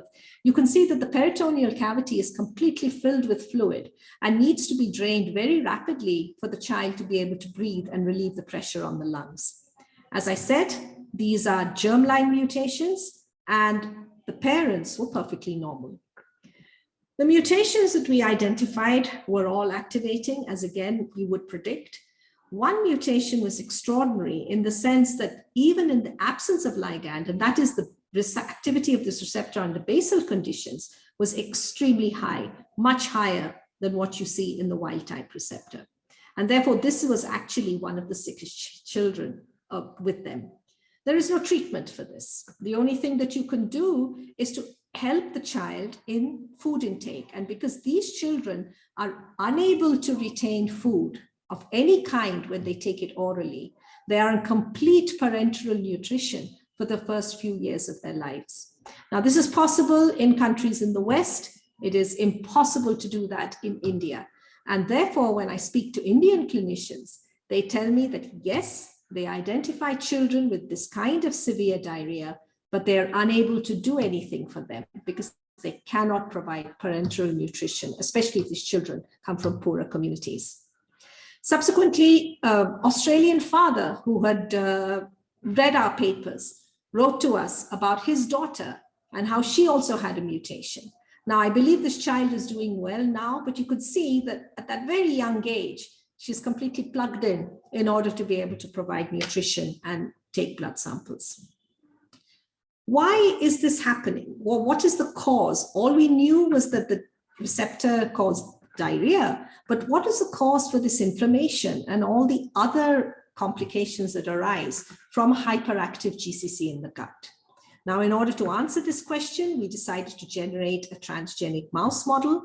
This mouse model contains a single point mutation in the mouse gene at position S839I. There's a 1 amino acid difference between human and mouse receptor. Now, this paper was published this year. I will not go into all the details of the characterization of these mice and the phenotypes of these mice. Suffice to say is that they also showed watery stools. They also showed accumulation of sodium in the feces as well as the lumen of the gut. And as you might expect, given the altered environment of the gut milieu, we could also see significant differences in the gut microbiome. Now, this is a fecal microbiome analysis. You can see that the transgenic mice have a completely different type of microbiome to the wild type mice. We were able to actually analyze what genera was changing in these mice, and a couple of important bacteria, for example, lactobacillus, was severely reduced in these SA39I mice. Now, lactobacillus is a good bacterium. It's part of the probiotics that people give. But our analysis so far suggests that the environment of the gut doesn't even allow lactobacillus to colonize. So, for example, if we supplement these mice with lactobacillus, there's no colonization seen. So this is not a way, or this disease cannot be treated using probiotics. Another important analysis that we did was to be able to understand the inflammatory signature in these mice. And therefore, this is an RNA-seq analysis. Basically, we looked at gene expression in the gut of these mice and compared the misregulated genes to the genes that were shown to be misregulated in human colitis. Now, when you see similar colors, it means that you had a similar regulation of the genes. So we think we have developed a mouse model, which will now allow us to explore in far greater detail the ways by which GCC and cyclic GMP impact on inflammation in the gut. A few final thoughts on this whole process of translation. Working along with researchers at the University of Bergen and the Institute Pasteur, we have been trying to develop vaccines against these ST-mediated diarrheas using ST toxoids conjugated to a carrier protein. We have a patent on this, and we're interested in trying to see whether we can extend this and try to interest companies in trying to be able to develop and further utilize these vaccines, especially in vulnerable populations, such as in India and sub-Saharan Africa. Interestingly, there is a peptide called linaclotide. This is used, an FDA-approved drug, which is used for the treatment of constipation. And it is nothing but the core peptide sequence of the stable toxin peptide from E. coli. And it's used, as you'd expect, in the treatment of constipation. As I mentioned to you, we also have some studies where we've shown that activation of this receptor results in cell cytostasis. So we're now exploring the possibility of whether linaclotide treatment could actually be beneficial along with the other treatment regimens that are used in colon cancer in order to be able to protect intestinal cell proliferation. What we've done over the years is perhaps emphasize how important GCC is as a cause for abnormal gut function. And this, of course, means that cyclic GMP has a much more critical role than earlier appreciated in terms of regulating intestinal physiology. Where are we wanting to go with all this? Very early onset IBD is quite prevalent in Indian children, but the genetics of this is not so well appreciated. We're now working with a host of clinicians, both in Bangalore, Delhi, and in CMC Vellore, to try to be able to perform exome sequencing on very early onset IBD patients in the Indian children, to be able to identify mutations that perhaps are prevalent in our population. Because what the clinicians tell me is when they look at the variants that have been reported for VOIBD in the Western population, they do not see these similar mutations in Indian cohorts. And so this is an activity that we've now begun. Very interestingly, in one of the samples that the clinicians sent me right at the beginning, we identified a novel mutation in GCC. So this would be the first report of an activating mutation, at least in the Indian population. Could we now use our vaccines, or could we now try to develop treatments for livestock, which would again bring us back to the One Health question that we've been addressing throughout this session.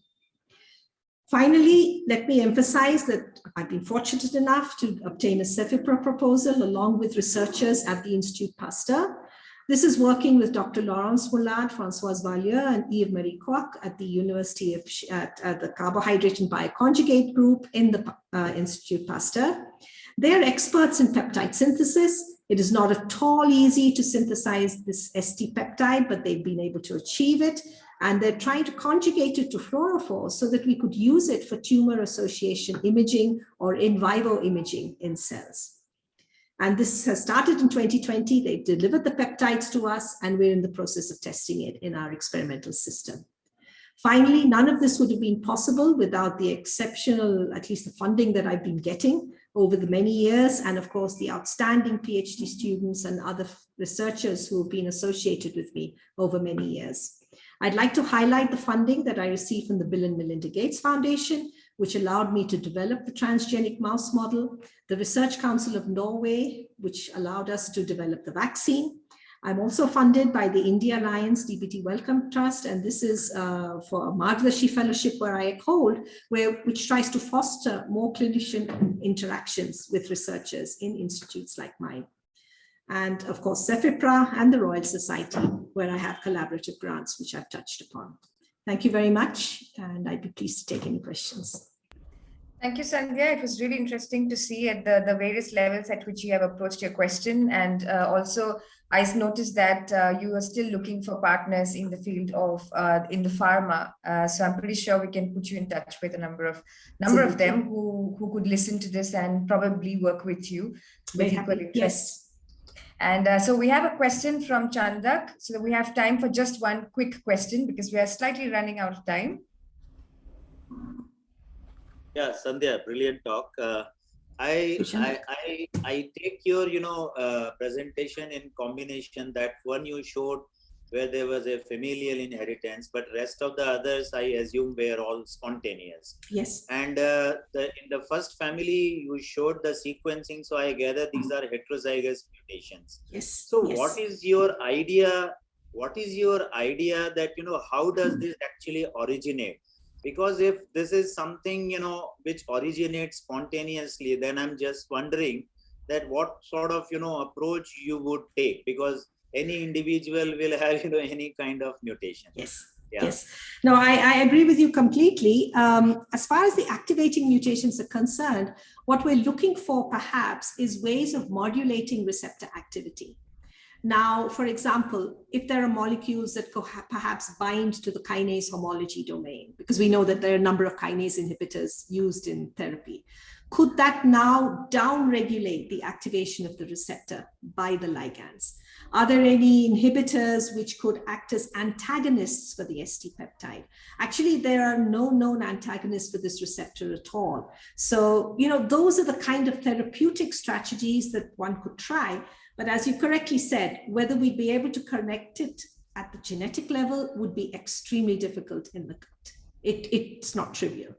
We're going to be trying to develop organoid models, both from our mouse model as well as from human patients, where we think we'd be able to test the efficacy of some of these drugs. But as I said, I agree with you. This is what it is. It is a genetic mutation. People are going to have to learn to live with it, and they're going to have to try to alleviate the difficulties as far as possible. As I said, regulators of this receptor perhaps would be the way to go. I mean, the diversity of mutations is really a big problem. So. Yes. Okay, yeah. I'm done, Ambika. Thank you. Okay. Sorry, we're just trying to catch up with time. Srini? Yes. Thank you very much, Sanja. Exciting talk, really beautiful talk, interesting, and lots of things. Thank you so much. So much to do. So much to do. So much to do, exactly, and so little time to do it. I know, but then you are capable. I know you. You will do it. You will do it. Thank you, Srini. Thank you very much. Now let's move on to another aspect of One Health. Absolutely interesting, equally important. And for that, I invite Professor Uma Ramakrishnan from the National Center for Biological Sciences, NCBS, Bengaluru. And Uma will be discussing biodiversity, pathogens, and One Health. Over to you, Uma. Thank you. Thanks. And thanks for the introduction and the invitation. I'm going to go ahead and share screen.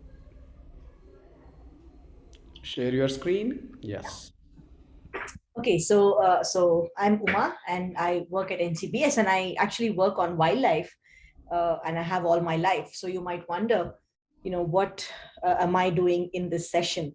And I think that what we've realized more than ever before is that 75% of all emerging infectious diseases are zoonoses. They come to us from wildlife, mostly mammals, sometimes birds, simply because mammals are physiologically most similar to us. And so spillover of these pathogens, these novel pathogens to us is easier.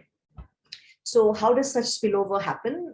How do these zoonotic diseases emerge? Well, there's many pathways, through domestic animals, live animal markets, intensive animal farming, but also direct interface with wildlife through hunting. And I'm going to speak about these hunting or direct interfaces between humans and wildlife. So, one of the biggest things we're all concerned about now is to try and understand where or when we may have emergence or spillover. And one way to address that is something which has been done several times. And this is just one example of a study by Allen et al. From 2017, where they did a meta-analysis to try and understand what factors correlate with spillover events. And given that, can you make predictions about where we might expect spillover to be high in the world? And so it turns out, of course, that high mammal biodiversity, that is a high number of mammals, high land use change, cutting of forests, development, change in habitats, a high human population density, and high livestock density are 4 very strong correlates. And when you put these together to come up with a composite probability, you see that like South China, India also lights up as a high place, a place with high probability of spillover. And just because I love maps, this is vertebrate biodiversity, and you can immediately see if you kind of zoom in on India, that the Western Ghats and the Northeast and the Himalayan chain are potential areas for high biodiversity.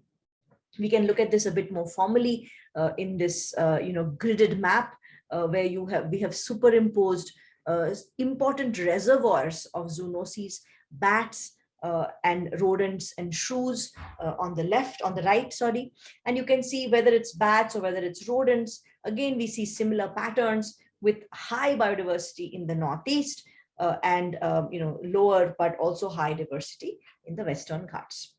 What actually do the outbreaks look like? So this is data from IDSP, the Integrated Disease Surveillance Portal, from just 1 year, 2019. We worked with other colleagues and put this together just to visualize it. And basically you can see here the outbreaks and their frequencies, number of cases across India. And it definitely does look like there are more outbreaks in the Western Ghats, but the Northeast looks relatively poor. Is this because of lower reporting in the Northeast? It's possible. And there also could be several unknown agents, we think, potentially in the Northeast. So as a scientist who wants to study this, just background, as a scientist who wants to study this, study drivers, what would you do? So this is something I got interested in about 8 or so years ago. And I decided that we would try to focus on sites which have high biodiversity, high land use change, and high human population density. So we basically worked we've been working on 2 sites, 2 areas. One is in the Eastern Himalaya, which has very high human biodiversity interface. In particular, we've been working on a bat harvest in Nagaland, and also in the Western Ghats, which is a biodiversity hotspot with actually the highest human population density in the world. And here we're looking at plantations or mixed use landscapes, tea and, tea and forest and all mixed together. For those of you who've ever been to the Western Ghats, you'll be familiar with these mixed use landscapes. So we started working in Nagaland many, many years ago, thanks to my student, entirely to my student, Pilot Dori. But what you can see here is the Mimi. In Mimi, it's a village very close to the Myanmar border. The Bomer people gather every year to smoke a cave, and as the bats are asphyxiated, they catch them and sacrifice them, and these bats are then consumed by the community. So you can see on the ground, all that black stuff is dead bats. Now you can see that the bats, while exiting the cave, may be cut, and humans may have cuts from when the bats scratch them. So this is definitely a very high interface, right, between bats and humans. And we know that bats carry many, many RNA viruses. So we are very curious to know, what is the RNA virus load of bats? Are any of them spilling over to humans, and so on.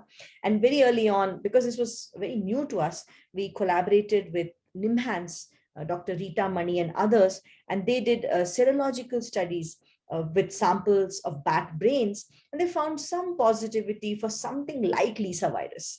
Maybe not rabies, but some Lisa virus. We have been doing further work there, and I'm not showing results because it's a very short talk, I'm not showing data, but basically we have shown that there are many potential pathogens circulating in the bats which are consumed here. We have specifically done kind of a family specific PCR for paramyxovirus, coronavirus, and so on, some bacteria like Bartonella, Rickettsia, and so on. And we have found varying levels of positivity and prevalence in the bats, from 3% to 40%, for example, with paramyxovirus. We've also looking at serology, because while we may find a lot of diversity, this does not necessarily mean that that diversity is pathogenic, right? Since we're interested in potential pathogens, we used with our collaborators Luminex or multiplex assays to look for antigenicity for several for filovirus and henipavirus families. We have identified 3 antigenically unique filoviruses, both in bats and in humans. So this is really interesting. It's suggestive of spillover. I'd like to caution immediately that these are not, nobody is sick here, neither the bats nor the people.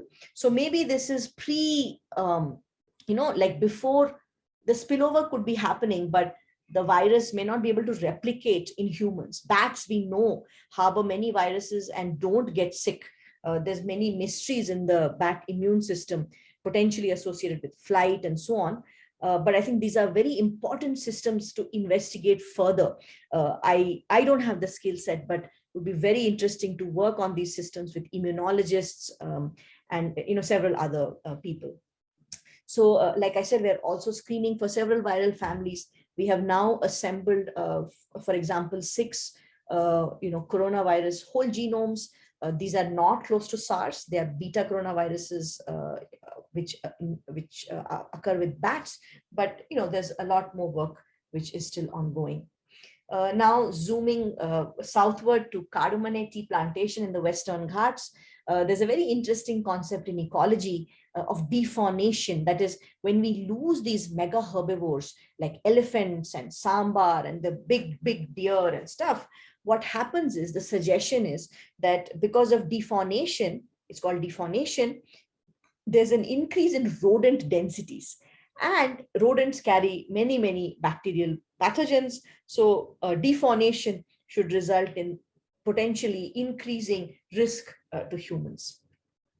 So this is just to show you what a mixed use landscape looks like. You can see that Cardamone has forest and grassland and tea, abandoned cardamom and so on. And you can immediately imagine, see, for example, I'm showing here in a cartoon that, the species of rodents which live in the grassland, it's a lot of mice, whereas in the forest, it's more rats, it differs. And so obviously there's a lot of edge. So there's a high possibility for spillover, across these habitats. So in this case, in this study, which was also published earlier this year, we chose to look at Bartonella, which is also known to be pretty common in small mammals, not as dramatic as viruses, but also does spill over to humans. And we found very surprisingly that 50% of the rodents harbored Bartonella. So this is just genetic, right? Like I'm trying to amplify or look for genetic, material of Bartonella in my rodent samples, right? And when we threw our rodent derived Bartonella into a Bartonella tree, what we find is that 5 of the lineages are zoonotic. So we do have lineages which are evolutionarily similar to zoonotic Bartonella. And of course, we also have some non-zoonotic Bartonella. So given the fact that it's so common and there are potentially zoonotic lineages, I think it's really important to investigate this kind of a scenario more. I started by just mentioning in the context of Carbonate Defornation, and you can see actually at the top is a protected area called Kudremukh, which is nestled next to Carbonate, which is at the bottom. And the Western Ghats natural habitats are forests and grassland. But if defaunation is true, and if the frequency and density, the density of rodents increases with loss of large mammals, we should expect higher prevalence of large mammals, of Bartonella in the mixed use landscape. And that's exactly what we find. These are preliminary results. We haven't finished these analyses, but just to give you a flavor that overall, there's a higher prevalence of Bartonella. More rodents have genetic material for Bartonella in the mixed use landscape. We also looked here in these two landscapes at rickettsia, which causes scrub typhus. And we found very interestingly pathogenic strains, a lineage of rickettsia in mixed use landscape, very interestingly, and also several other lineages as well. So this one lineage is 100% identical to a Felis rickettsia. But for example, this is the first evidence of a reservoir for rickettsia, which hasn't really, we know that mites carry it, we know vectors, but we don't know reservoirs. So this is something which we're pretty excited about. So just to quickly summarize the results from the Western Ghats, we have high prevalence and diversity in the community, including in commensal species. Why is that important? Because these species are the ones which come into contact with humans. We see a higher prevalence of Bartonella genetic material in mixed use landscapes, and we find several potentially pathogenic lineages. We also have identified a potentially pathogenic rickettsia in small mammals for the first time in India. So overall, however, we don't have a very good understanding of the ecological dynamics of Bartonella in the context of these vectors and reservoirs. I've just shown you a snapshot using genetics as a tool, but why are those prevalences high? I just gave you a flavor of a possible hypothesis, but I haven't really proved it. And so understanding how the ecology, the geographical distributions of hosts and vectors, these communities, and how they're different in these different habitats, and the natural transmission cycles is really important. And this all goes back to trying to minimize risk. So what is risk? This is a concept which has been emerging recently. And the idea is that, there's hazard out there, right? So bats carry viruses. There are many rodents which have, pathogenic bacteria and viruses like hantavirus. That you cannot change that. That's who they are, right? But on the other hand, what we can change is our risk. For example, if bats are shedding Nipah virus at a specific time of the year only, we could try to minimize this risk by either minimizing vulnerability, that could be through a vaccination, or exposure by changing when we interface with these hazards. So my dream in some sense would be to understand these systems well enough. For example, in the Carbonate system, it's a plantation. We can modify those landscapes. Can we change the distribution of those landscapes to minimize the risk experienced by people? So this is how we go back to the One Health model. I mean, the One Health model is it's like a concept, and we talk about human health as being linked to animals and to the health of the environment. And right now it's very much a buzzword and a concept, but I think it's something which we really need to internalize, because in India, I think a lot of our challenges are environmental, and those environmental challenges will push a lot of health challenges, will make them much more real going forward. And there's two things which I'm hoping to work on, hopefully, in the future. And one is with a large team of people, including clinicians, public health practitioners, and scientists, we've proposed a program to try and discover novel pathogens in the Northeast. And the other is something right here where I live in Bangalore city. There's a cluster, the Bangalore Science and Technology Cluster, an effort to encourage working across institutions in Bangalore. And we have proposed with several partners from 11 institutions in academia and NGOs and government, a concept or a project on Bangalore conceived as a One Health city. So where we integrate disease ecology, land use, land cover change, environmental surveillance. We've been doing a lot of this in COVID, looking at wastewater and so on, integrate all of this information into modeling and prediction, and think about how we can talk about these things, because without education and outreach, none of this information really translates. So just to thank the three people who worked on in the Western Ghats and on the Nagabat project, and our collaborator, Ian Mendenhall. When we started this work, we really didn't know how to do this kind of thing. And Ian was critical in helping us to understand all the biosafety and other considerations. And just a shout out to all these people, because everyone during COVID participated in helping to test, sequence COVID-2 genomes and so on. So these skills actually did come to some use in the pandemic. And I just leave you with a lovely image from a cave in the Western Ghats. And all those little bright spots are bat eyes. Bats are fascinating, and they really do live at very high densities. And we really must understand more about them and our interface with them. Thank you. Thank you, Uma, for this very nice presentation. I really wish we could use your One Health slide for our, introducing the One Health concept. That pretty much summarizes a lot of things about a lot of people's work who are present in this panel. And I would also like you to ask one question, because now that's with the onset of Nipah virus and COVID and everything, I think more and more people are understanding the significance of studying zoonotic diseases and having this sort of multilateral studies. How easy it is to get through these approvals and things like that when it comes to this kind of research? Yeah, it is incredibly tough. So sometimes I feel like I should probably not be saying this in public, but it's because we for example, we have to get if we're handling animals, animal ethical clearances, biosafety clearances, human ethics clearances if we are working with people. And for example, with bats, they are not under the Wildlife Protection Act, so because they are classified as vermin. So there's a lot of gray.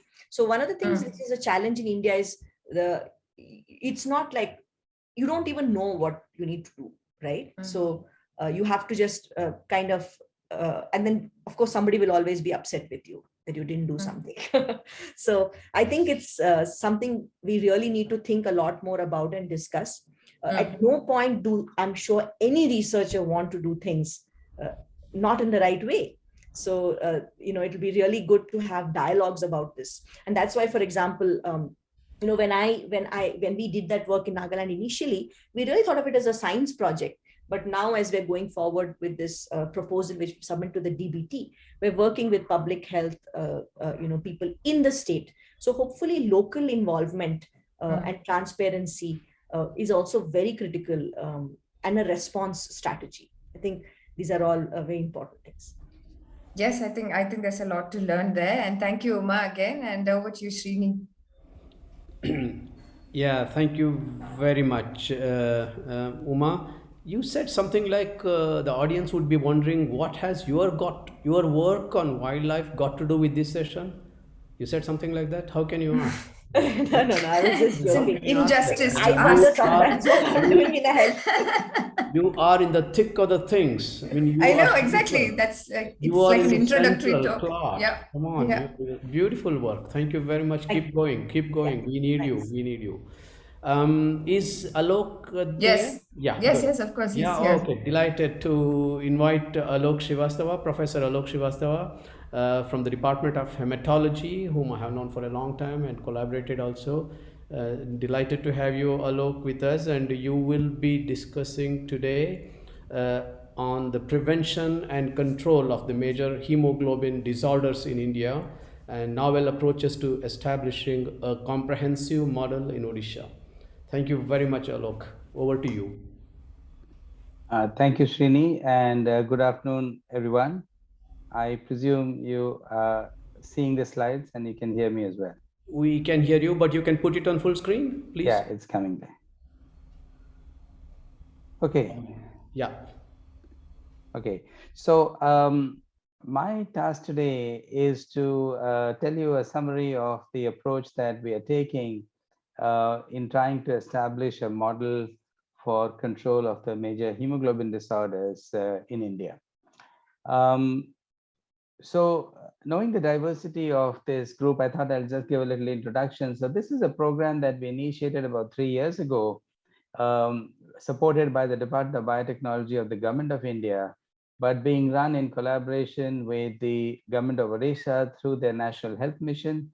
And what you see in this picture is the MOU for this program being signed in the presence of the Chief Minister of Odisha.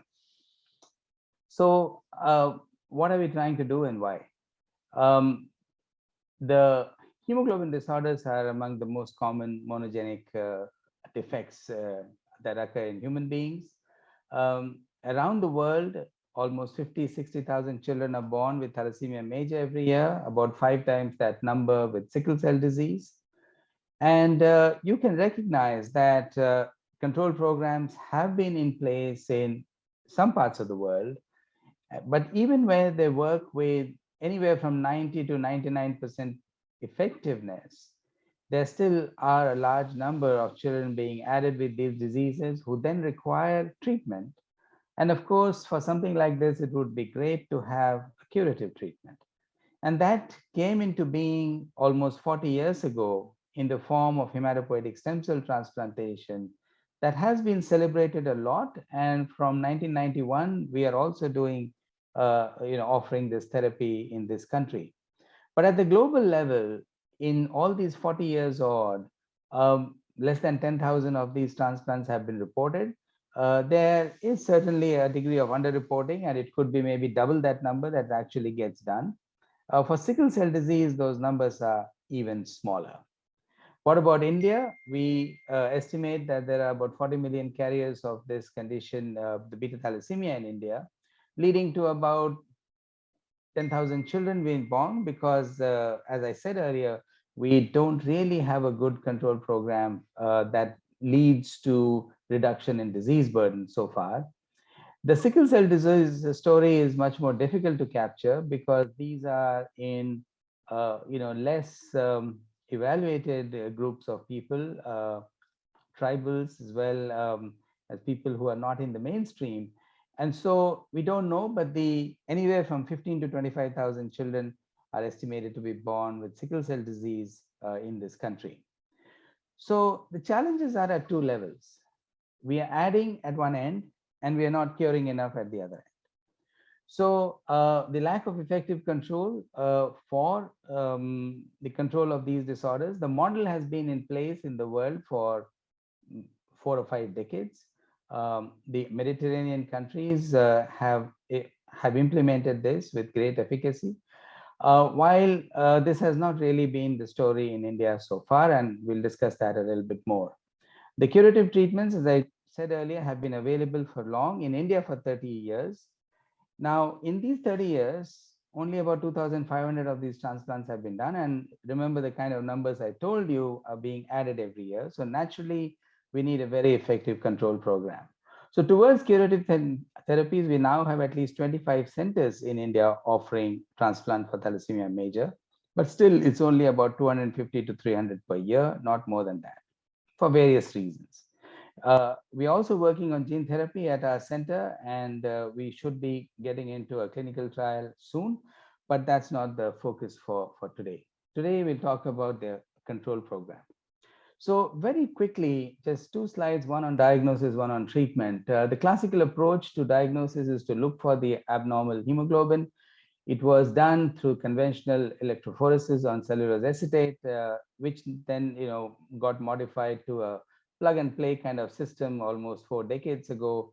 The HPLC like this, which has an automated sampler, and you can process from whole blood itself about 200 samples per day, 6 minutes per sample. And this is what is state of the art at the moment. We've also been using it for a long time. And this is what we have implemented in this program for the moment. Now, in terms of treating these patients, so the conventional treatment obviously was, if you don't have hemoglobin, then you need a transfusion. And when you do transfusion, you gain much more iron than you can live with. So you need to chelate iron. Now, people have tried to enhance globin production, either the beta or the gamma, through various small molecules. Unfortunately, that has not been very effective. So the mainstay of treatment remained either transfusion chelation, or of course, you change the stem cell. You took somebody else's stem cells and did the allogenic hematopoietic stem cell transplant that I referred to earlier. And more recently, we're actually going on to gene correct the autologous hematopoietic stem cells. We do have a product licensed in Europe for this treatment, not for beta 0 or the most severe type of thalassemia major, but the less severe type, the beta plus, because this gene therapy yet does not give you enough hemoglobin to cure the most severe forms. So this is, what is there in terms of treatment. So going back to the prevention aspect. Now, there are at least 20-25 states in India that have what they call a prevention program.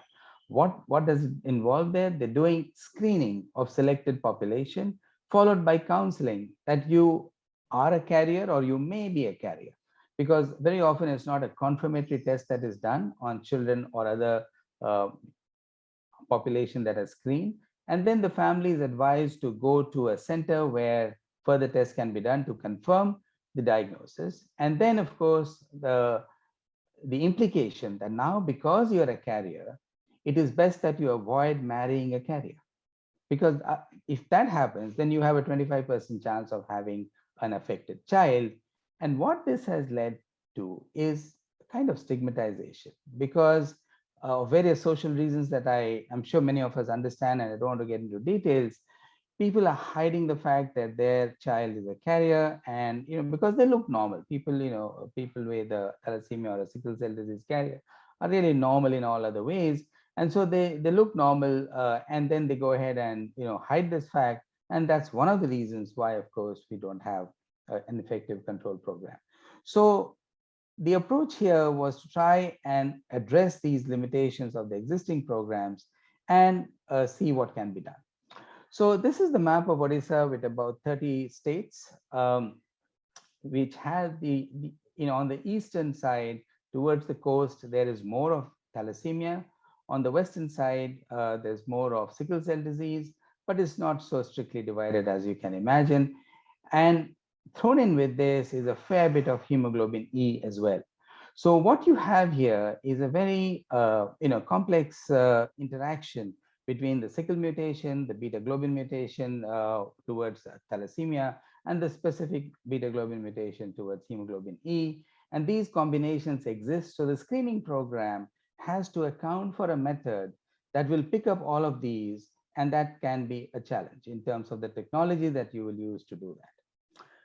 So the goal of this program is not screening. The goal of this program is to reduce the burden of major hemoglobin disorders. We could say that yes, if we have screened the whole population and achieved something. No, I think that's just the beginning. We need to show that we can actually bring down the burden, something that has not been shown in any program in any significant way in India so far.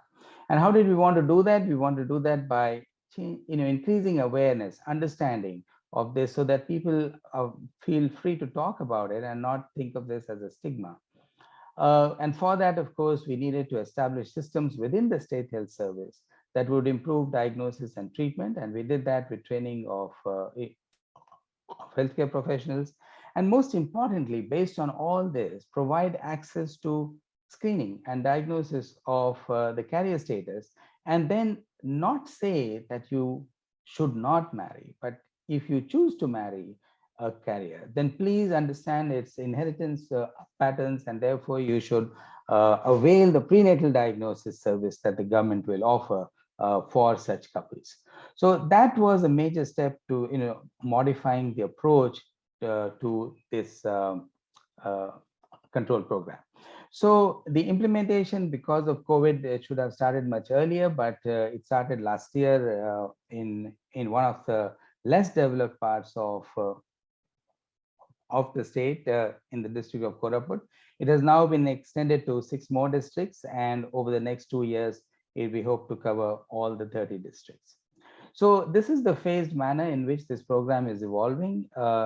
The districts shown in yellow are the phase 1, and then the blue phase 2, and then finally we plan to cover the entire state. Now in Odisha, I forgot to mention earlier, it was shown on one of the earlier slides, there is a very high prevalence rate of this carrier status. So somewhere between 10 and 20% between the 3 hemoglobin defects, the beta thalassemia mutations, hemoglobin E, as well as the sickle. Between 10 and 20% people are carriers. So you can imagine that there will be a lot of chance that a carrier marries either a carrier or a normal partner. Now, if it's a normal partner, of course, there is no problem at all. As you see on the extreme left, if both are normal, no issues at all. If one is normal, no issues again. The problem comes when there are two carriers who marry, and then you have a 25% chance of having an affected baby. So the essence of the program is divided into these four parts shown here. What we are showing here is that there is a screening program and diagnosis, both towards establishing the carrier status as well as prenatal diagnosis. And I'll come back to that. We also have a major behavior change and communication program that's been implemented to increase knowledge and awareness and the approach to these diseases. And the fact that the government is getting so seriously engaged that it need not be hidden can actually come forward and avail these services, including prenatal diagnosis. And the training that's required among the healthcare workers for implementing all this, and then a hugely complex data management system, because the amount of data being generated that needs to be filed very carefully, because these have long-term implications when you screen children in school, and then they will become adults and come into the process where one of them will go for prenatal diagnosis. So that data needs to be preserved for decades. So these are the groups that we have decided to start with. Obviously the antenatal women, because that is where the impact of the control program will be realized most rapidly. So here we are screening women in the first trimester. If they are positive as a carrier, then we go on to screen their spouses, and if both are positive, then they are being offered prenatal diagnosis.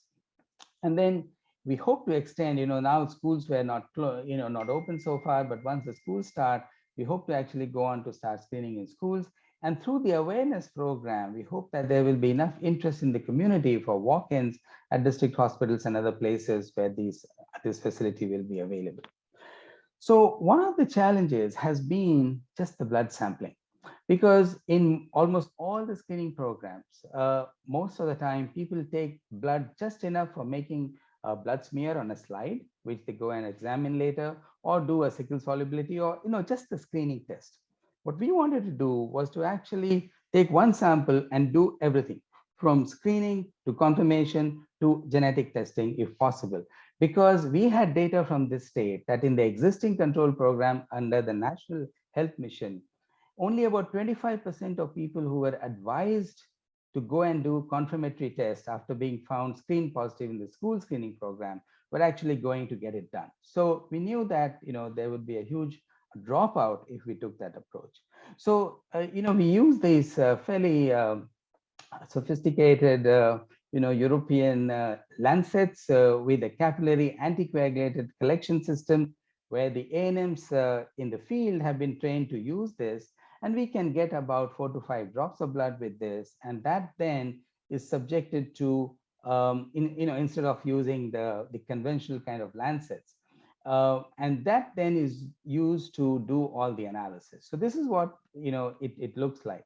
So women who come to the immunization clinics, there with their small babies, a few weeks old, that's where their samples are taken. This sample is then sent to the center where the cell counter is, and then at the cell counter stage, you get the basic red cell indices, which were hoped to give us an idea of the existence of thalassemia.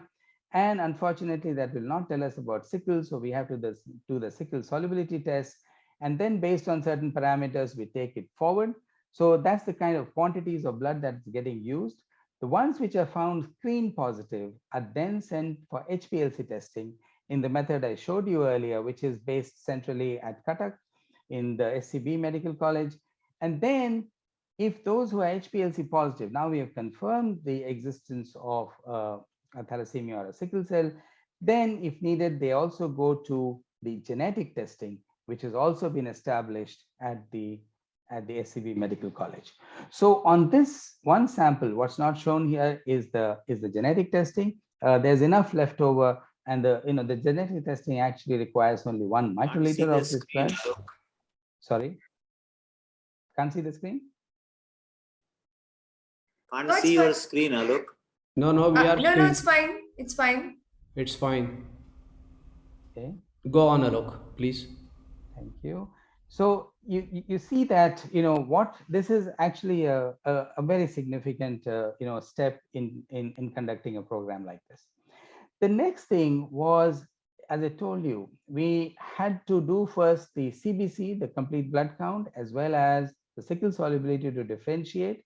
And as I'll show you at the end, that became, in the hospital setting for all these decades, it's no issue at all. It's done all over the world.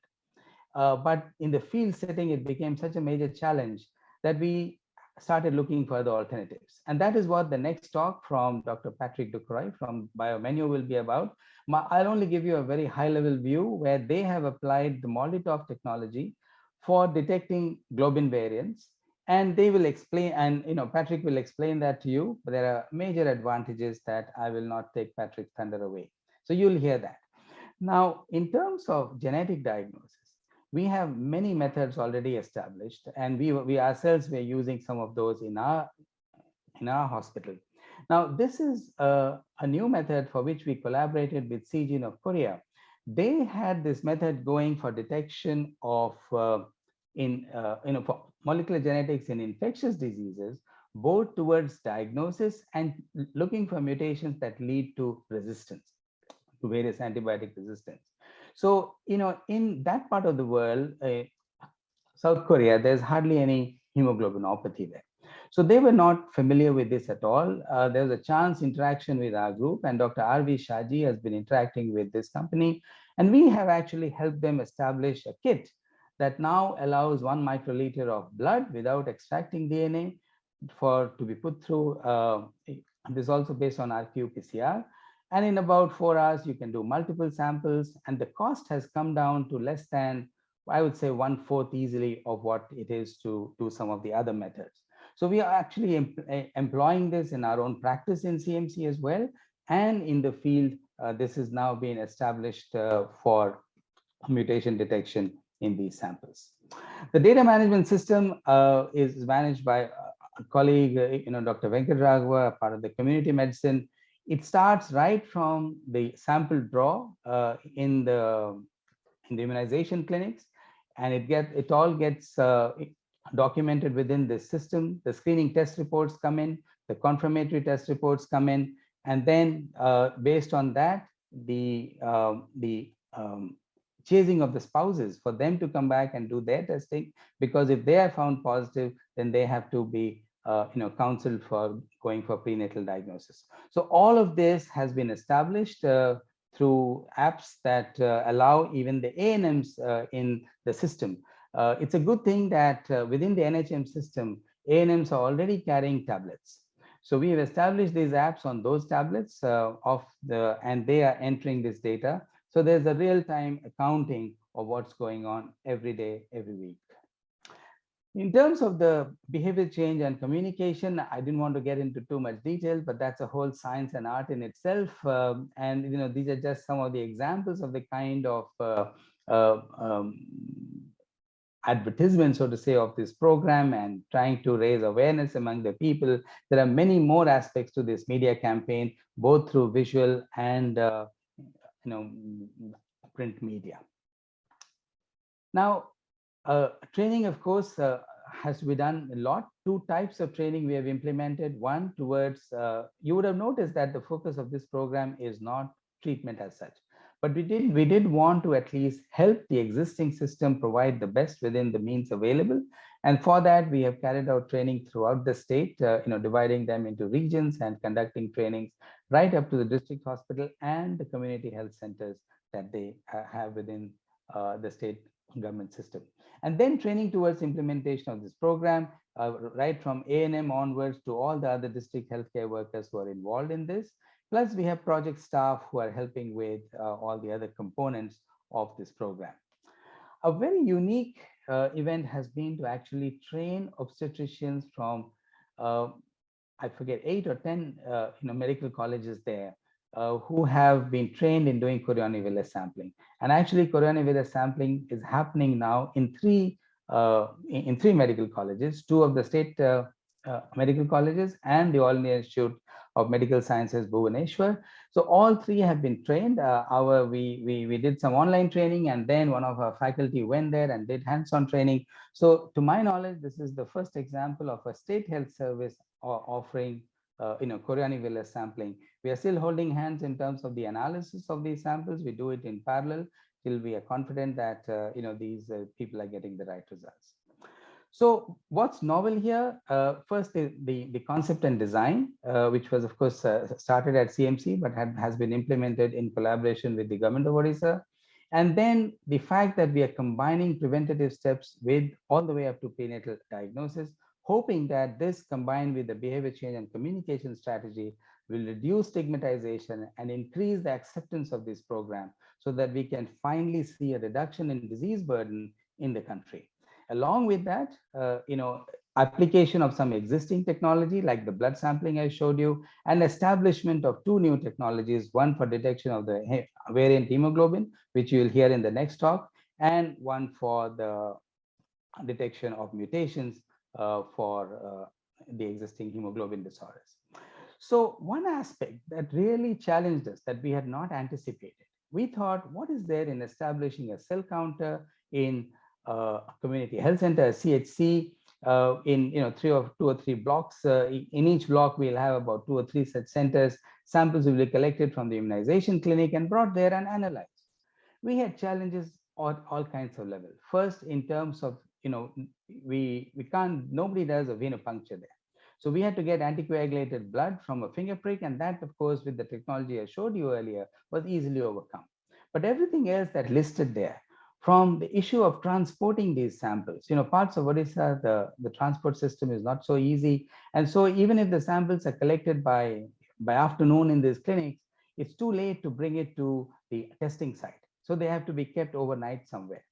Getting functional cell counters, it was not easy to get functional cell counters. So that's been a major challenge, keeping them calibrated and validated so that the results can be reliable.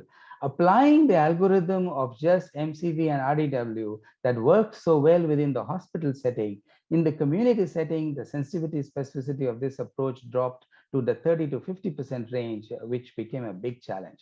And then, of course, the issue of doing all these tests on the HPLC platform at 6 minutes a test. If we start getting 4,000 to 5,000 samples a day, the number of instruments that we will need to do that would be a big challenge. So to solve all this, we were looking for an option, and that is where the MALDI-TOF technology is likely to come in very handful in this. We have not yet implemented it. It's being validated, and you'll hear about that in the next talk.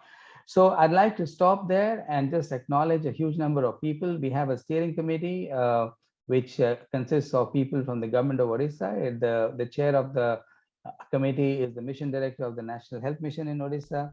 We have people from CMC there. The Department of Biotechnology, Government of India is represented. The REC Foundation is supporting it through a CSR in a very significant way. They are represented there. And we are also supported by the Institute of Life Sciences in Bhubaneswar.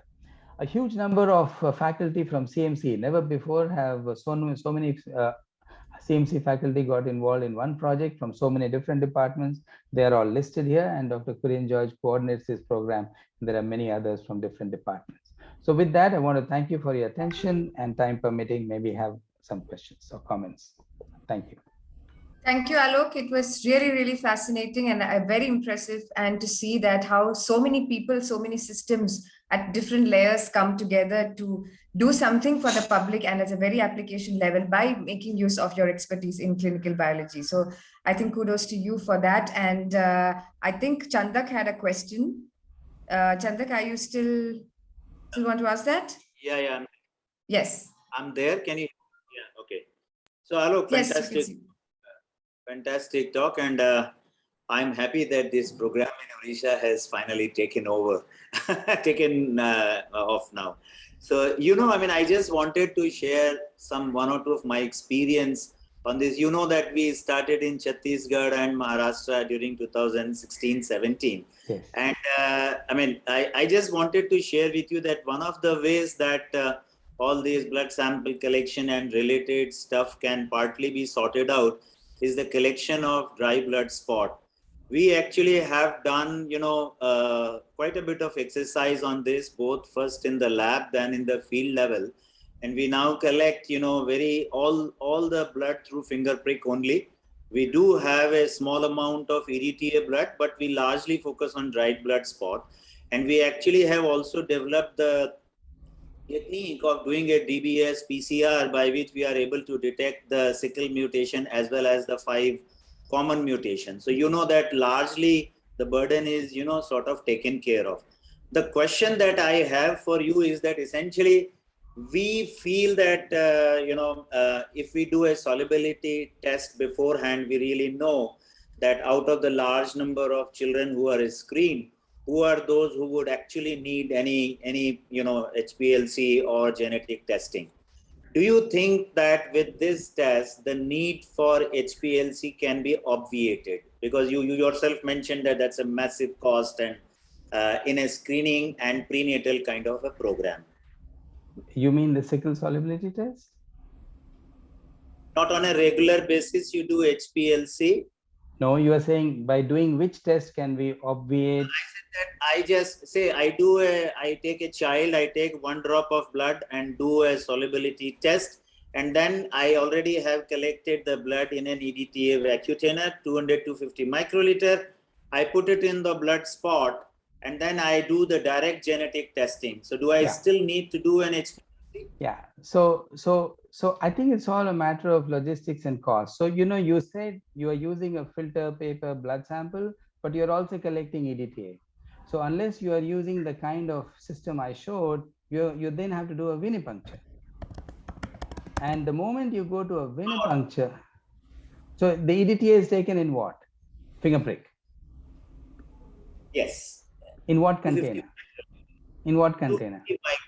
In a microtube. Right. So then it's similar to the capillary system I showed you. So that is certainly a good thing. So we get an EDTA sample now. The question then is, what is the screening test? What is the confirmatory test? That's what you're asking. You're taking it directly to a genetic analysis. I'm asking only about HPLC. I'm asking. I know, but that's the confirmatory hematological test. Which screening hematological test do you do? Which confirmatory hematological test do you do before you go to a genetic testing? That's the conventional approach. That's the conventional approach. Sorry, I'll catch up with you separately on this.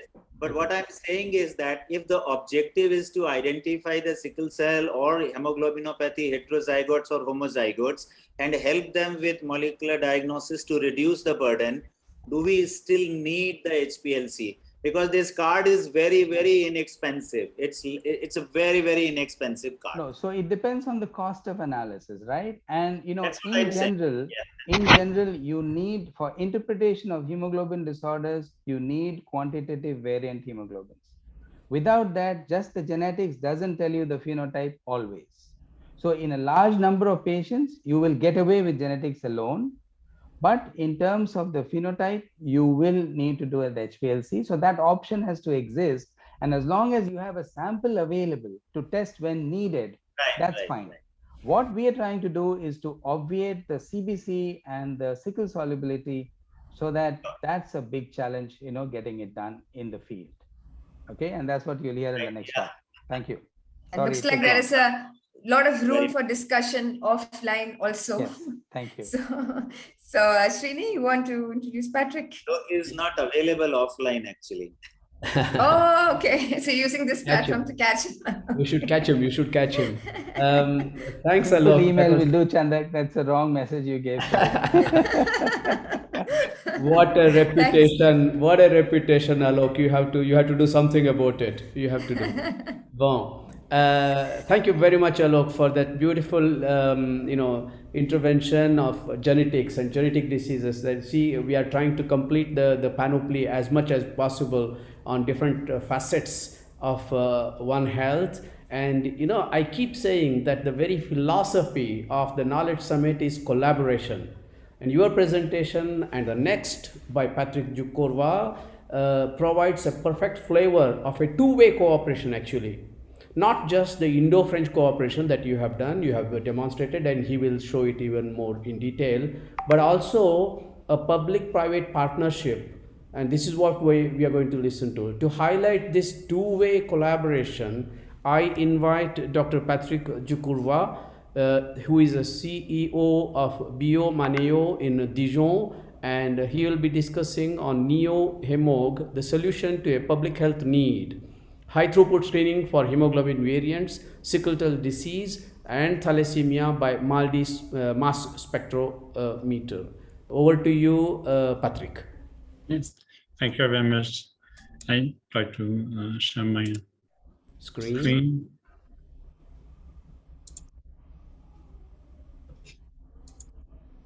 Yes, yes, full screen. It's okay? Not, yeah, perfect. Go ahead. Okay. Thank you very much. Before beginning my presentation, I would like to thank the organizer for giving me the opportunity to share with you our project concerning the screening of hemoglobin disorders, which I'm managing in close collaboration with Professor Srivastava, like you have seen.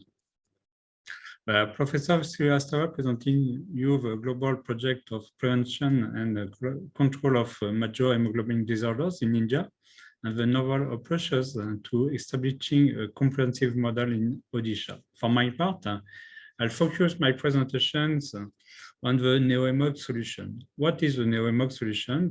It's an analytical solution dedicated to the high throughput screening of hemoglobin disorders by mass spectrometry. It's a new technology used in the microorganism identifications. We have used this same technology for the hemoglobin disorders. The technological approach has to be different when your objective is to screen a lot of samples per day. It's very different when you want to screen more than 5,000 samples per day to compare with the diagnosis of very few samples where you want to see a very large number of parameters. Here we focus on some parameters, but we know it's the important point, it's a large coverture of the populations. In the screening, you can choose to cover a large sector of the population. You can focus your attention on the newborns for early clinical care. You can also focus your attention on at-risk adults and children to raise community awareness. Or you can also focus your attention of human pregnancy for the prevention. And you have different solutions, but in the whole case, the important points, it's a large population when we want to cover. If you want to screen a lot of samples, your test must be rapid, simple, robust, with a maximum possibility to optimize this process with a minimal human resource because it's consuming of time and it's cost effective, and it must be a fast turnaround. It's important, we have discussed of genetic, but it's important to know that BioManeo focus the analysis on the protein and hemoglobin protein. What is the hemoglobin protein? It's the chain of different elements. The same, we have a word with different letters. A variant of hemoglobin, it's a modification of these chains of elements, like you change different letters in the word. If you want the letters in the word, we have not exactly the same sense of your word, or you have not sense. Here you have an example of hemoglobin with a different element of change, and you can see here the different variants. For example, the hemoglobin S, we have only one modification here, and this hemoglobin is responsible of sickle cell disease. Of course, you have a very lot of different variation of this hemoglobin, but some variants have not effect on the health, but some variant is very, very important for the disease. Some variant of hemoglobin are also the marker of thalassemia. And our objective to analyze the proteins is to detect this small difference and to define the individual profile and the quantification, relative quantification between the different hemoglobin and the presence of hemoglobin. And you have like this a good profile, and you know the risk of the pathologies. You know that the biological analysis can be divided into three steps: the pre-analytical, analytical, and post-analytical steps. For pre-analytical steps, in the screening with high throughput, it's very important to simplify the sample collection of the processing methods. The taking samples may be easy, fast, and confident, and the treatment of samples must be simplified, automated, and standardized. For the analytical step, we have chosen to use the MALDI-MS technology. The mass spectrometry is very new technologies, and it's used more and more in the different labs and clinical. The instrument is already used and validated in the laboratories, and for the IVD systems, we have a very high throughput, and we have a sensitivity, and with this technology, it's possible to analyze, to perform multi-parameter analysis.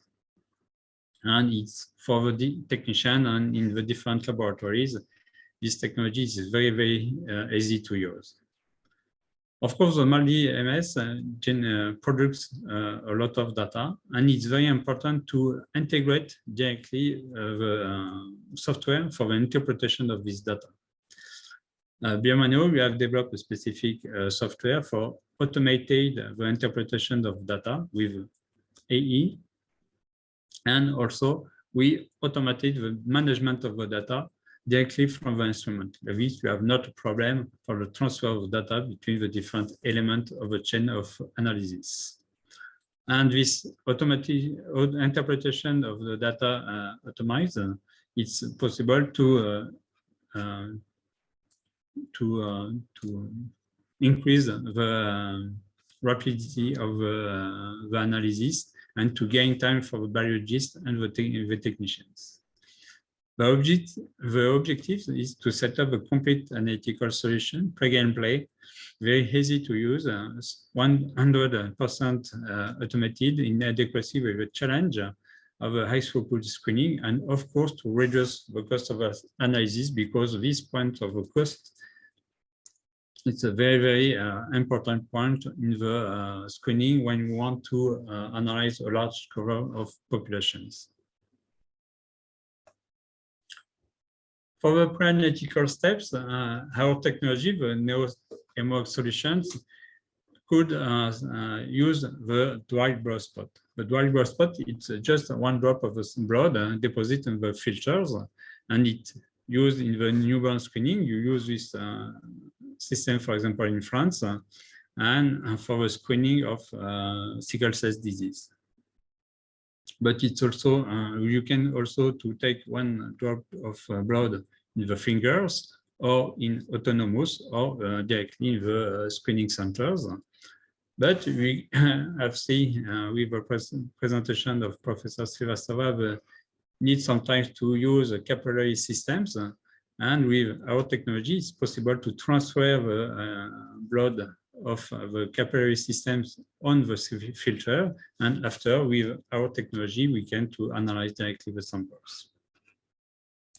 The advantage of the DBS, it's the low volume of blood collection, just a drop to versus a tubes, and you can to decrease the risk of contamination, because when the blood is dried on the DBS, we have inactivation of a virus like this. It's possible to exchange the samples between the different labs or between the different regions, and like this you can to have a centralized laboratories for the analysis, and you can to send your samples very easily between the different labs. For the store, it's also easy, because you can to store the samples at room temperature during few days or few weeks, and if you want to keep the samples during few months or years, you have already to analyze some samples of newborn screening from Africa 2 or 3 years after the collections, it's possible you just to keep the samples at 4 degrees for establish the samples. And the DBS, it's already to use in the different laboratories and for the biological analysis. And it's in according to the standard 15189 for hospital laboratories. And for specifically our application, you have only need of a pellet of 3.2 millimeters. And like this, you can to repeat the analysis on just 1 drop of the DBS if it's necessary.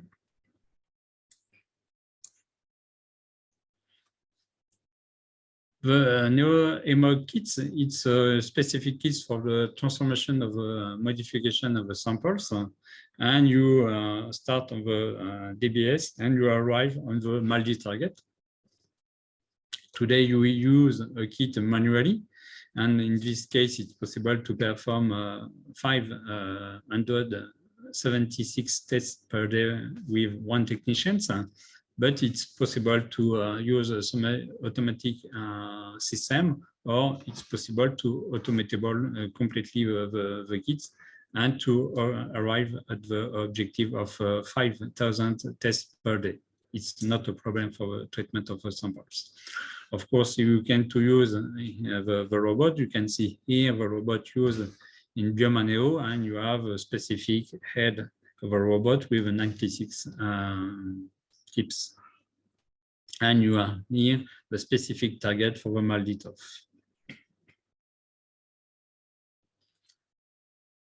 If it's very important to have a kit and the possibility to automate the treatment of the samples, it's also very important to have a good flow of the data between the different steps. It's for this you have here the visualization of NeoHemo servers. It's our application software, and you can see here the plate with the different position of the samples. And we have a direct link between our software and the MALDI-MS. We have to create the operating software in collaboration with Shimadzu and Kratos. And like this, the operator can to perform the analysis of the MALDI target directly without modification of parameters, without the risk of to change some elements. And like this, we have ensure of good traceability of the data. After the acquisition, you have the same process. The data are directly input in the software and in the server. And like this, you have a good transfer of the data and the link between the different instruments.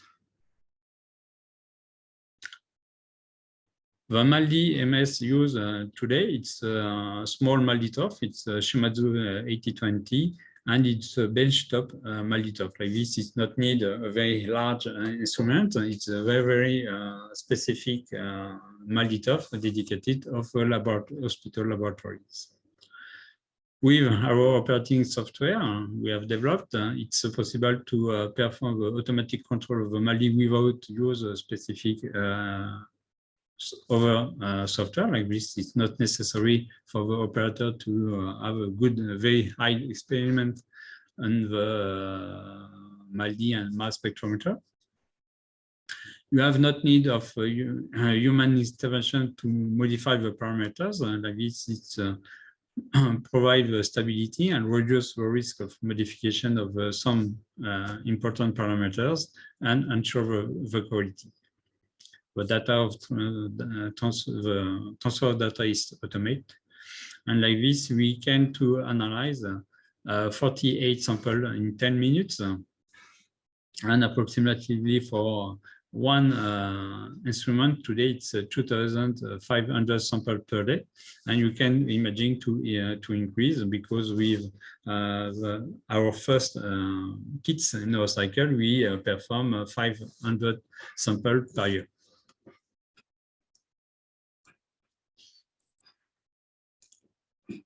Okay, when we perform the protein analysis, you have your different proteins, and we cut this protein in different elements. We cut the protein at the very specific positions, and we in mass spectrometer, the objective is to obtain the mass and the detection of these different elements, and to compare the profile of these different elements. If you can see here, it's an illustration of MALDI MS spectrum, and you can see it's some difficult, complex spectrum. But our objective is to combine the different peaks of interest and to determine, after this analysis of the global spectrum, the individual profile, AA, AE, EE, ES, SS, and like this to classify the samples, sickle cell disease, thalassemia, carrier of specific variants. And like this, you can to imagine screening a large type of hemoglobin and to validate the ratio between the different hemoglobin and to give a very good classification in comparison with the HPLC. We have developed a software to facilitate the interpretation of the data. You have a possibility to automate completely the interpretation of the data. We have performed this system in France for the screening of newborn, like with biologists to check only the samples with a problem, but 90% of the samples are directly validated and to put input in the clinical database. Here you have a sea of one plate with the different samples, and you can see you have a validation of the control. Like this, you can to validate the run and the analysis. And if a biologist or technician want to see the spectrum specific of one sample, it's possible. And like this, we have a very simplified spectrum with only the peaks of interest for the classification of the patients. We have to remove all the peaks, and like this, it's more easier for the technician or the biologist, which not have a lot of knowledge in the mass spectrometry to focus their attention of the more important informations. The NeoHemog solution is a software. You have seen it's our software. It's very important to link the parameters, analytical parameters from the kits. It's also important to have a good traceability of the preparation of the samples. Here is the punch for to transfer the DBS on the plate of analysis. We have on the same software the acquisition and the control of the MALDI-TOF, and you can also have in this same software the data processing. It's high-VD system because it's in vitro diagnosis validate for the European certifications. And we have also data formatting, and it's possible to send the data directly in the institute database, the hospital or national database following the format. In the project described by Professor Sivasava, you imagine we have a good collaboration with teams for the management of the data, because it's very, very important to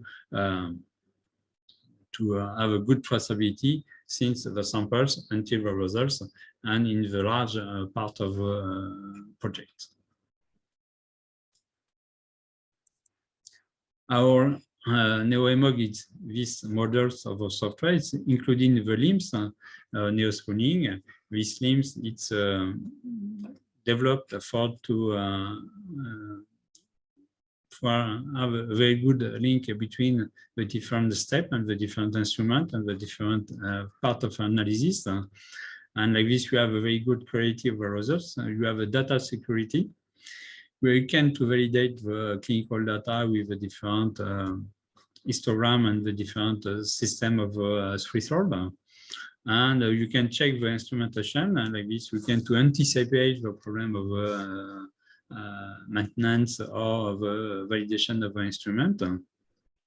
and you have a good traceability between the samples and the quality control, between the samples and the results, and between the different instruments, because you can also to imagine obtain a different MAL-DMS in the different labs.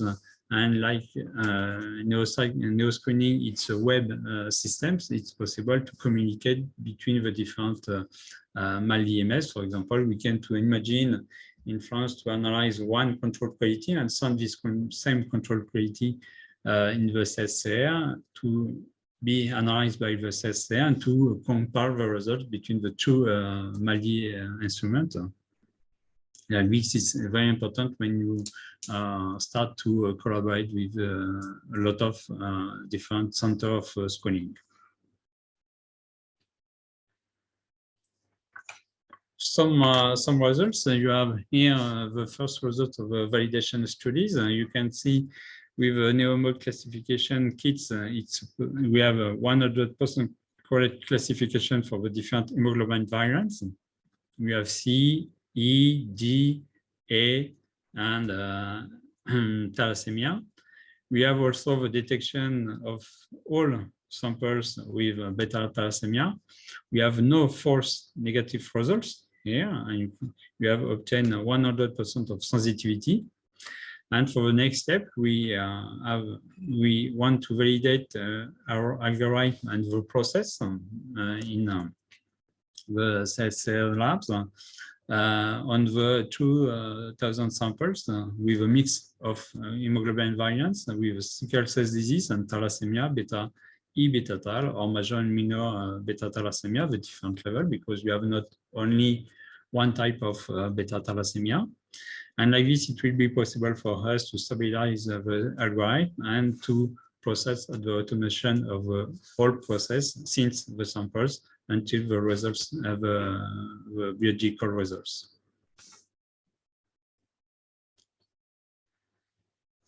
In conclusion, you have seen that NeoMog to answer the question of low throughput with HPLC, NeoMog and combined with the MALDI-TOF, it's a very good solution adapted to a mass screening. For clinical and technical results, we have not problem today.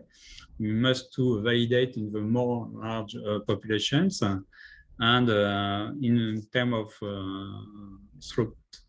It's possible to perform very throughput analysis a lot of times and fully automatically. We perform today more than 6 samples per day manually with only one MALDI-TOF, and the objective is to arrive at 5,000 samples per day, and it's already to perform with our kits in Biomaneo. We have 100% of traceability. We have not problem for the data management and the interpretation of the data. And concerning the cost, it's a very high competitivity because it's at least 20 procedure from sample collection and result finding. And if the first investment it's high because mass spectrometer is more expensive to compare with HPLC. It's easy recovery after a lot of samples because you divide the price of MALDI-TOF by more than 1,000 samples per day or per month or per year.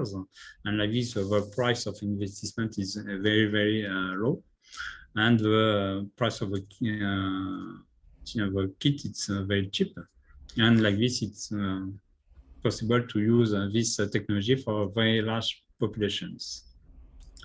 In perspective, we will to finalize the validation phase kits and software and CSRs to start daily routine screening with the different samples. Professor Srivastava showed you the different phases of the programs. And it's important today to know that Biomaneo seeks investor for third round of funding because the objective is to create a Biomaneo subsidiary in India to meet the constraints of the objective of screening, because when you have a very high volume of kits and a high volume of analysis, it's for me very important to have a good collaboration with the different labs and to be near around the labs and the teams, and not just to send a kit from Paris. And the objective is to implement the NoEMOC solution in India in collaboration between Biomanual and Toxin, according with economic, medical, and societal challenge, posed by the hemoglobin-related disease. It's a very, very, very important challenge for us and for the world, for the hemoglobin disorders. I want to thank all the partners of this project, of course, Professor Alok Srivastava and these teams, and the different people around this project in India, and of course, all the teams of Biomanual. Thank you for your attentions. Thanks very much. Thank you so much, Patrick, for that very detailed presentation. And now I think it's sort of easier to understand what lies behind the complicated analysis that Alok just explained. And for Chandak, if you can't catch hold of Alok, I think you know who to catch hold of now. And also, I don't know, Srini, whether we have time to take questions. No, if you have unfortunately questions, not. yes, Unfortunately, we request people to put it in the chat. Yeah, yes, please. exactly. Yeah. And I think the speaker will get to you directly. So Srini, probably we should move to the next speaker. Yes. Thank you. So next, I mean, this was a perfect illustration, as I said, of collaboration and how we will be happy to see more and more such collaborations, not only Indo-French collaborations, that's obviously the at the heart of the subject, but also between public-private partnerships. That will be there's a very welcome move. And now let's move on to Dr. Karima Kissa, who is a scientist at CNRS mixed unit in Montpellier, I guess university also. And interestingly, studying animal models is a very, very important aspect for most biological research, and not only biology, but other fields too. But so Karima will be speaking to us on zebrafish, an animal model for biomedical research. Over to you, Karima, please. Thank you very much. Yeah, so your slides are there. Yes. Yes. So thank you very much. Thank you for your invitation and for the organizer. So I'm Karima Kissa. I'm managing a group at the University of Montpellier in the south of France. And I choose to show you today two main projects we are developing in collaboration with the hospital and with a biotech company. So the first project is the development of a model mimicking the diabetic foot infections. And the second one is the glioblastoma model.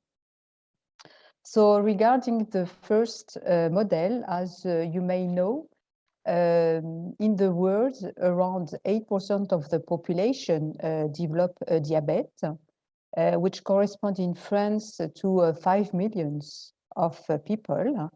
And unfortunately, for these people, they will develop a main complication, which is the foot ulcer in 25% of the case.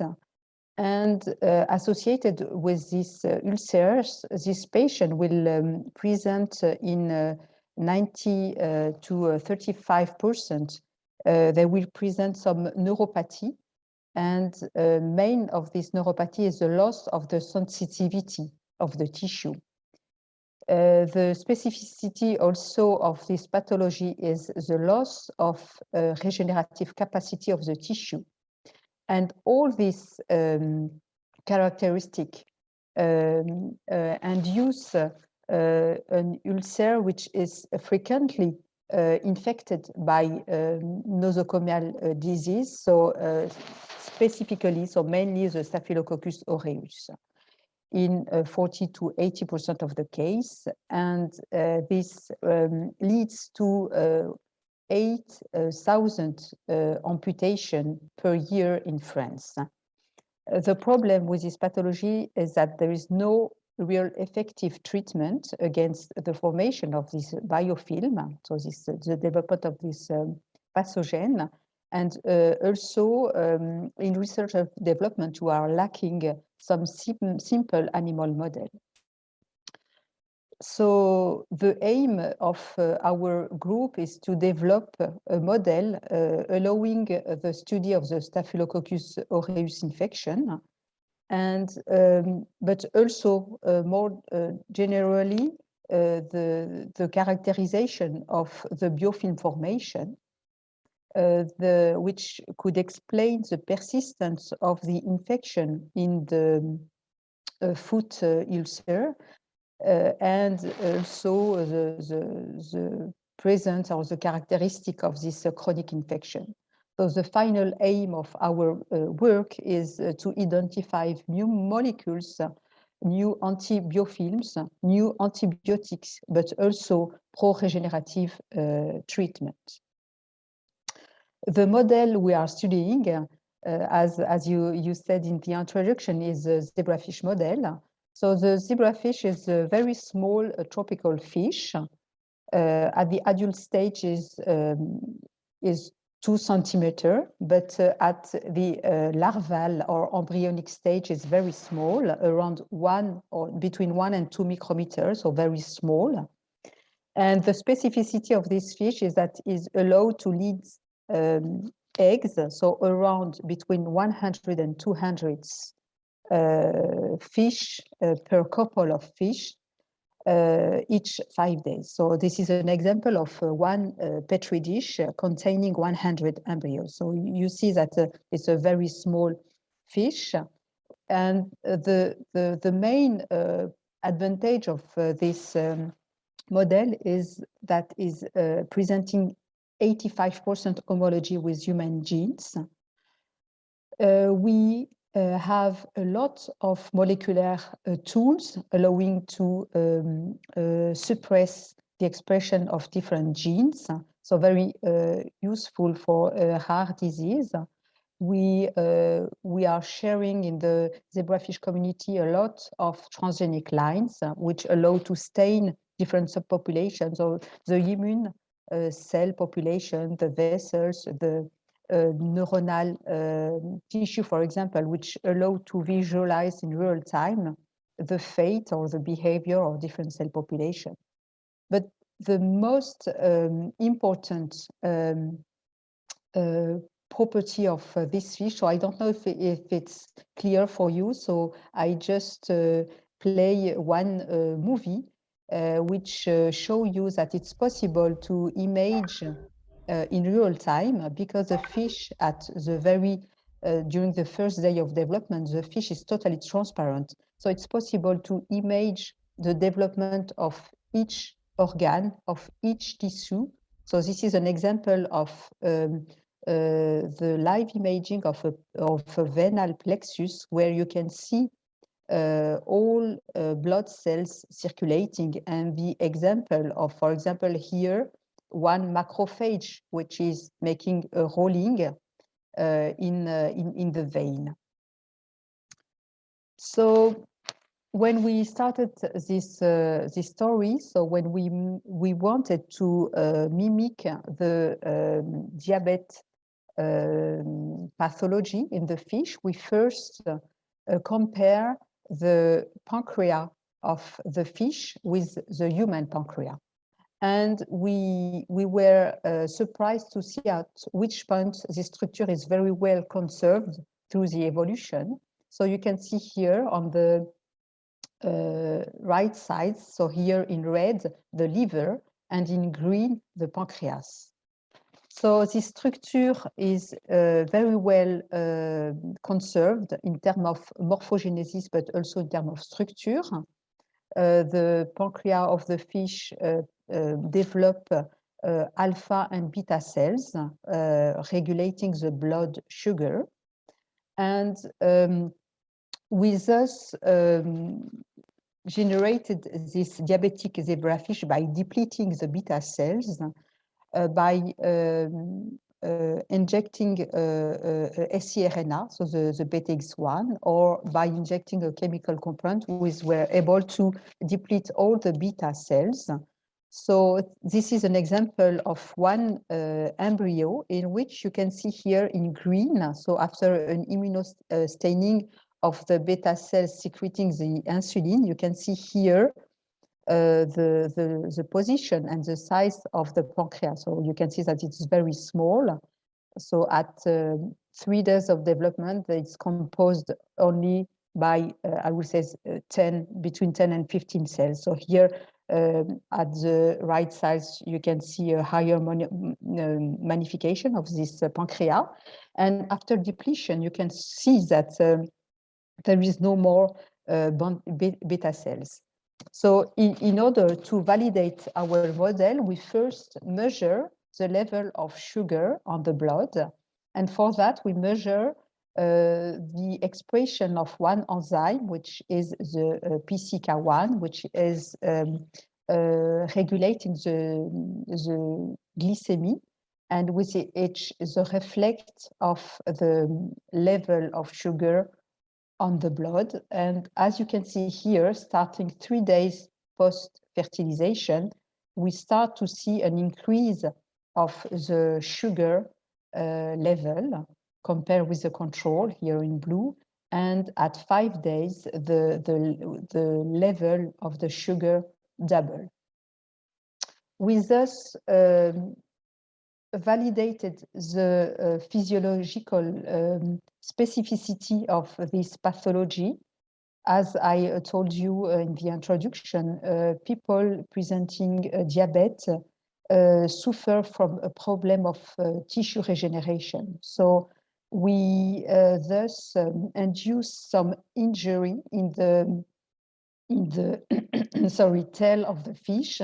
And we saw that compared with the control, this fish, so presenting a diabetes, present also a huge problem of regeneration. Then we also, after the validation of this property, we infected the fish with different strains in collaboration with the hospital of Nîmes, so with the Dr. Lavigne and the Dr. Soto. They collect directly from the patient different sort of strain of Staphylococcus aureus, and we compare the grade of infection in this different patient with the effect of the infection of the fish. And we saw that we conserve the aggressivity of the strain as what have been described in the patients from.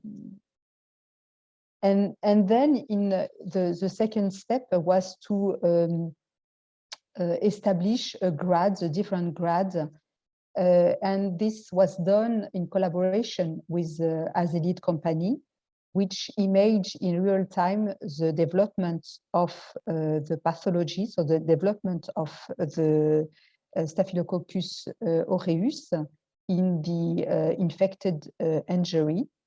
And this allows us to measure the surface, but also the number of spots corresponding to a quantity of bacteria present in this injury.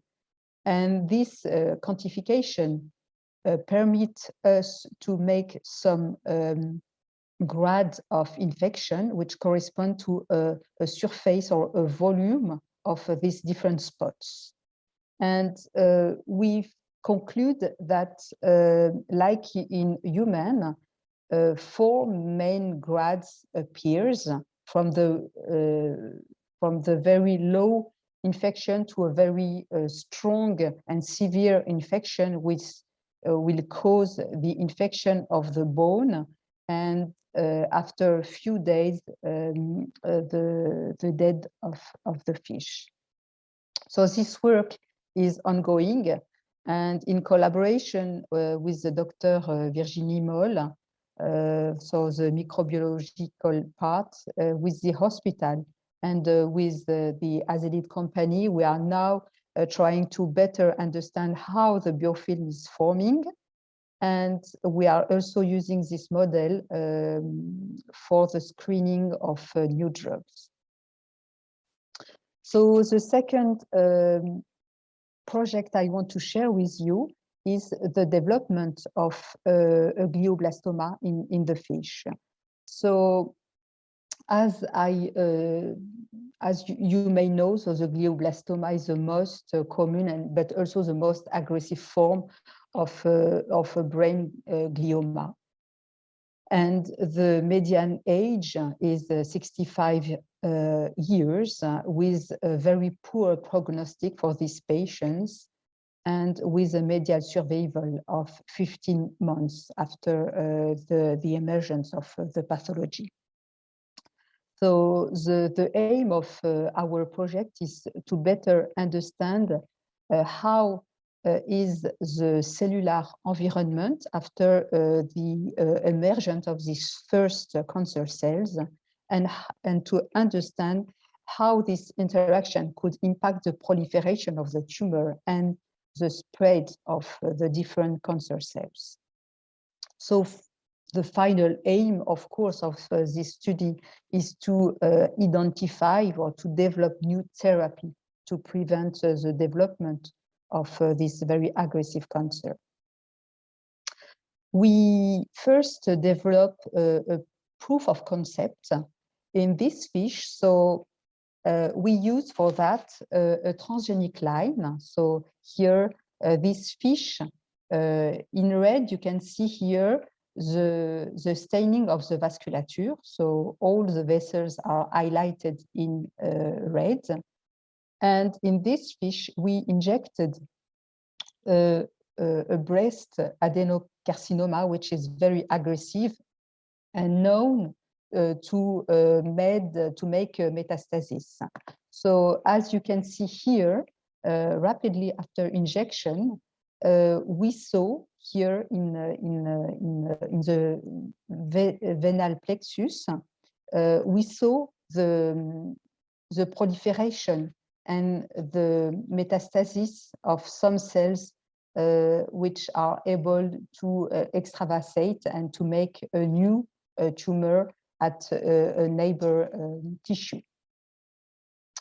Then, after the validation of this first model, we thus establish a glioblastoma. So for that, we establish a stable line, so a stable glioblastoma. So we stain it in blue. And in order to follow the cancer cells using different transgenic lines and to follow the evolution of the microenvironment. So as you can see here, we transplant the glioblastoma in the brain, and we follow between day 1 and day 4 the growth of the tumor. So this is a maximum projection. So in 2D, you can see that the tumor is more and more dense. And here, the last panel, you can see in 3D how the tumor become. And after quantification, we saw that the model is very pertinent because after 4 days, we saw a growth of the tumor until 83%. So the last part of the work was to develop tools. So this was done in collaboration with Azelid company, which have the tools to image and to develop different software to quantify at the same time the growth of the tumor, the spread of the cells, but also the collaboration of neighbor cells. So you will see here, so this is a reconstruction in 3D and an in vivo live imaging. So you can see here that it's possible to manage and to follow the behavior of each cell population in 3D. So you have here in blue the cancer cells. So after transplantation, rapidly the cells will divide, proliferate, and will invade the whole brain. You have in purple the macrophage, which is the main, so here in the brain, which is the only immune cell population, which role is to prevent or to phagocyte any apoptotic cells or any bacteria. So this role, so finally the microglia, which is the resident macrophage of the brain, have an important role because the cells are recruited by the tumor in order to digest the microenvironment and to allow the tumor to invade the brain. The last population here in green is the vessels. So we observed that during these 4 first days, the tumor will allow a neovascularization, the formation of new vessels within the tumor, but also outside the tumor, which will allow the tumor cells to migrate outside the region where we transplanted the cells. So you can see here, for example, in the more posterior part of the brain, the spread of some cancer cells. So the second movie here on the left side show not only the growth and the behavior of the tumor and the vessels, but also the dynamic of the macrophage, which correspond to the modification, which is very well known in cancer. We know that the cancer cells will educate the macrophage, and the cells will become, will share and will translate from an M1 state to an M2 state, which is more, which will help the tumor to grow, because it will help and bring some nutriments, and this will help the tumor to grow, but also to digest the different stroma all around, and will facilitate the migration of the tumor. So the proof of concept have been done, and this work is now ongoing, and our aim now is to better understand, of course, the relation between the different subpopulations, but also to identify more or new compound which will be able to reduce the growth of the tumor, but also to be able to cross the brain-blood barrier, which is the main problem to treat the glioblastoma. So to conclude, I will thank my collaborators, so the Professor Lavigne and the Professor Soto, which will bring the different strain of Staphylococcus aureus, and which help us to identify the different profile of our fish. The Dr. Virginie Moll, which made all the molecular work in the bacteria. And the Dr. Fontenille, which is managing Azelid, and which made all the live imaging, and she's now doing the drug screening. Thank you very much for your attention. Thank you very much, Karima. Thank you very much. Indeed, it was such a beautiful study, and congratulations for all these elegant studies. We all understand the importance of these animal models. They are so crucial for our research, and you know, this adds to the spectrum of the animal models, because we have always been relying on mice, rabbits, rats, and other models. But zebrafish are very elegant models, and you have demonstrated that so beautifully.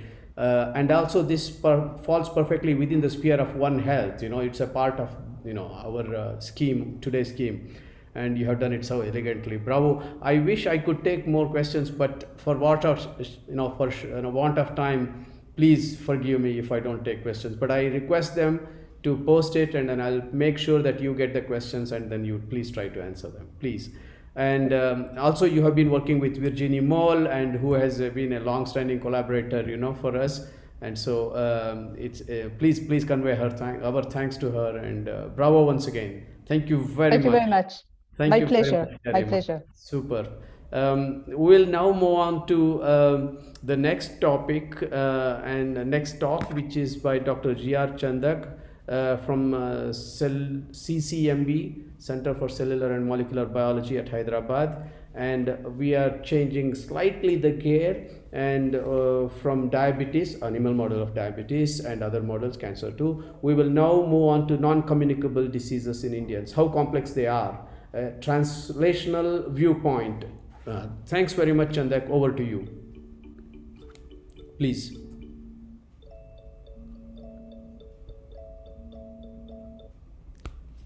Chandak, Dr. Chandak. I can't hear you. Vinny? Sorry, I was... Good. Your sound is poor, Dr. Chandak. There is a problem with the sound. Okay, can you hear? I can hear, but earlier when you were asking questions, you were much better. And can you use the same system as earlier? System may be it down. I'll speak closer. Can people hear me? I can hear you, which probably infers that others too can. Okay. So shall I start? Yeah, please, Dr. Chandak, over to you. The screen is full screen is displayed. Thank you. Okay, great. Okay. So thank you to all of you for being around till almost the end. What I will try to present is that in essence, as a physician scientist, I will try to convey that what we have been doing. And I thought that the best would be to convey, through some of my experiences.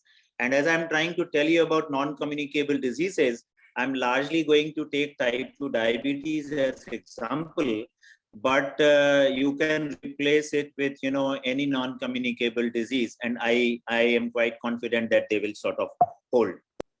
Okay, so before I proceed any further, this is my current team, which, allows me to do the work and present in front of you. And I'm also, thankful to my collaborators, and I'm really privileged to have many all across India as well as in other parts of the world. And these are my, major collaborators, each of whom actually run a cohort which runs for almost 2 decades now. And I must say I'm privileged again to be, using their wisdom to the current research of mine.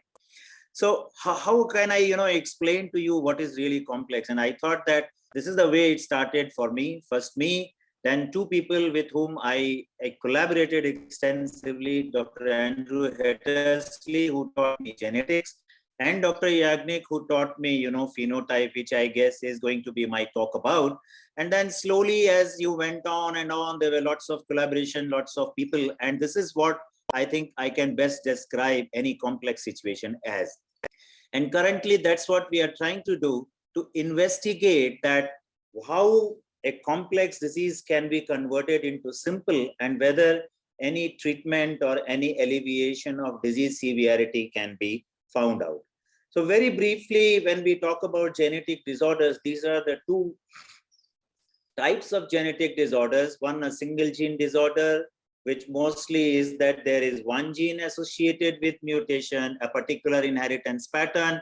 Genetic risk in the population or in different families is largely the same, which means that it becomes very simple to handle them and help the individual patient as well as the population. Best example is sickle cell anemia. While we talk about complex disorder, there are n number of genes, each of them having their own risk factor, and they interact amongst each other. Further, they also interact with the environment, which means that these are extremely complex.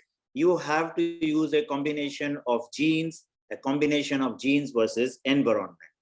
And as I said, that the best example is sickle cell anemia, a single point mutation, changing the shape of the sickle cell and very simple diagnostic protocols are available.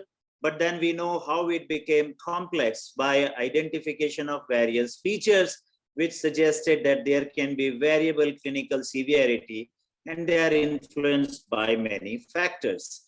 Of course, as I said, that we did start working on this sickle cell from my initial approach 2 decades back, and we thought that the complex things can be made simple.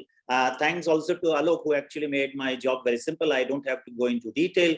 Suffice it to say that we started working on all the components, and each of them actually can be a potential source of collaboration, right from screening, genetic basis of drug response, and treatment by stem cell or genome editing, and a point of care diagnostic kit.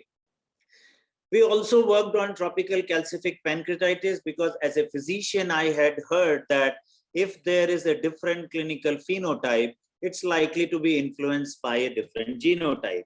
And what we found in this disease, which has a very different genotype in Indians, when we compared it with the Europeans, we found several years back that actually chronic pancreatitis had a very different genetic basis. And we kept on working on this for almost 2 decades or so. And it's now only that the mutation that we identified has reached in a stage of screening, and that in fact allowed us to understand more of complexity.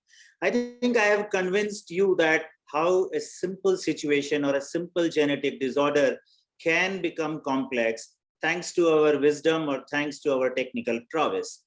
What it did to me was that it sort of gave me a false illusion that the genetics of all complex diseases will be different in Indians if there are phenotypic differences. And as I said, that buoyed by the success, we went on to handle a common disease type 2 diabetes.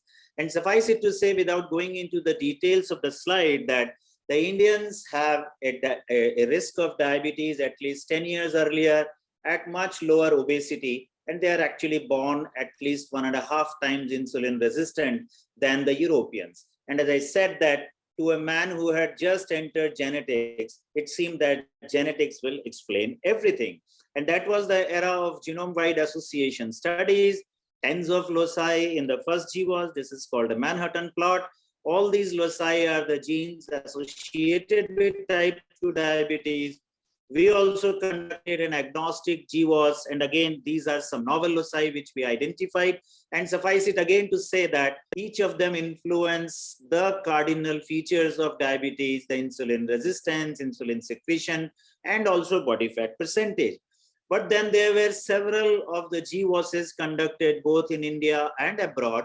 And what we were surprised to see that there were none of the loci that were overlapping with each other in 3 of the GWAS studies.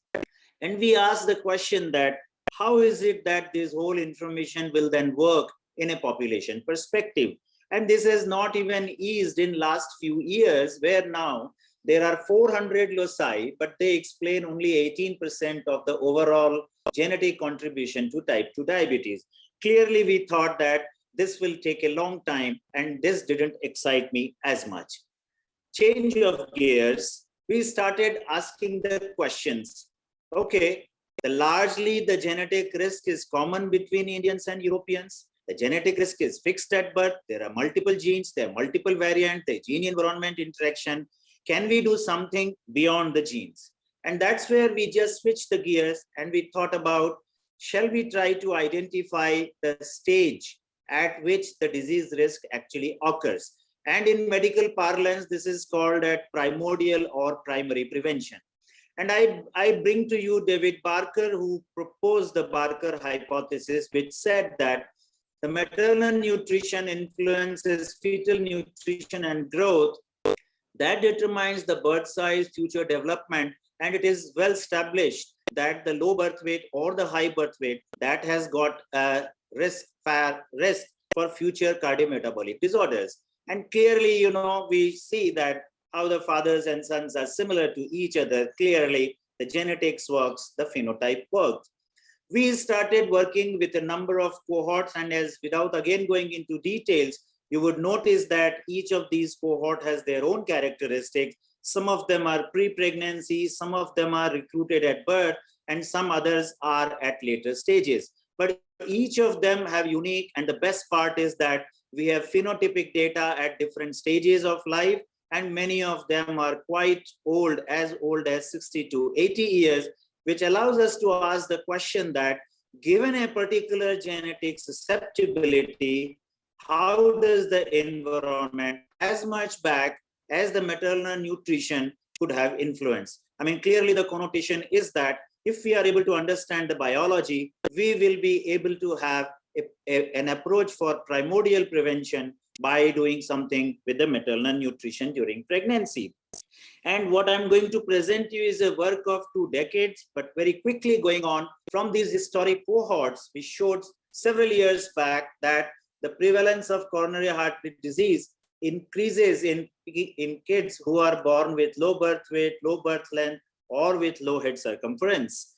And then we had prospective cohorts where again we showed that the Indians have thin fat phenotype, specifically done by Dr. Yagnik, which meant that the Indians, although they are born with low birth weight, they have much more fat than their European counterparts. We did pilot studies and we found that the measures of vitamin B12 and folate, which are the predictors of blood homocysteine level, it showed that the women who had lowest tertiles of B12, highest tertiles of folate, were most insulin resistant at 6 years of age. Clearly, this meant that we are talking about an altered folate B12 metabolism.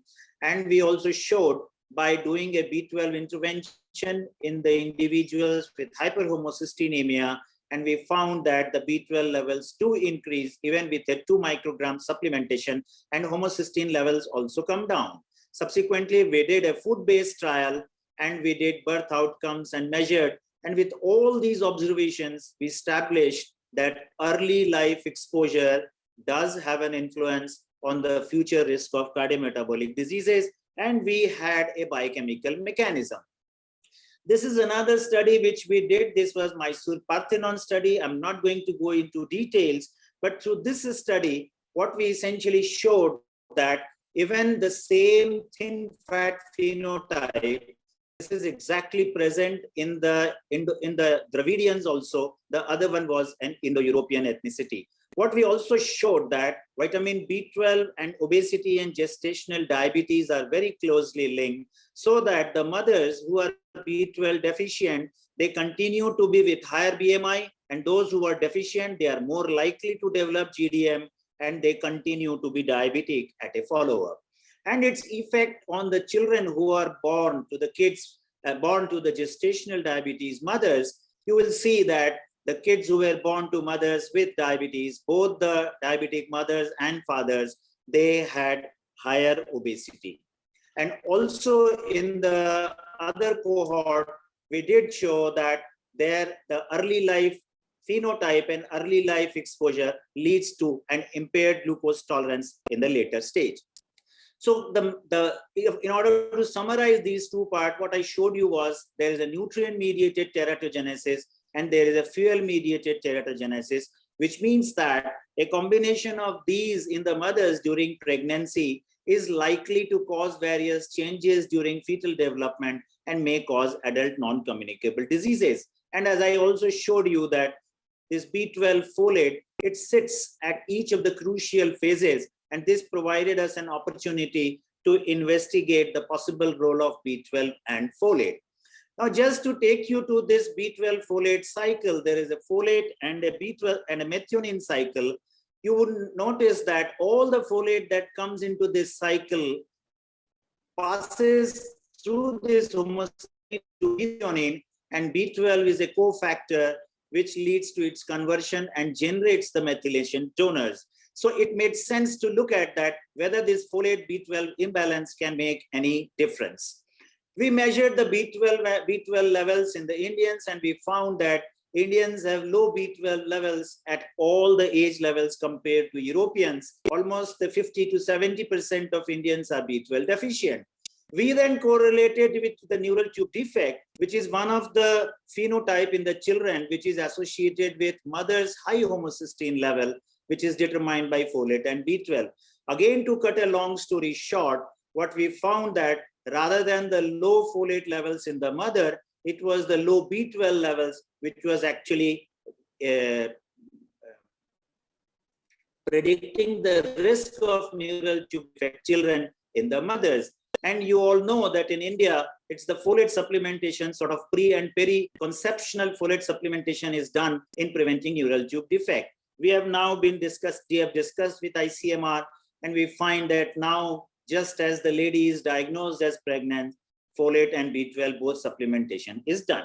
To summarize this much part, what I'm trying to say is that typical Indian has a folate sufficient and B12 deficient background.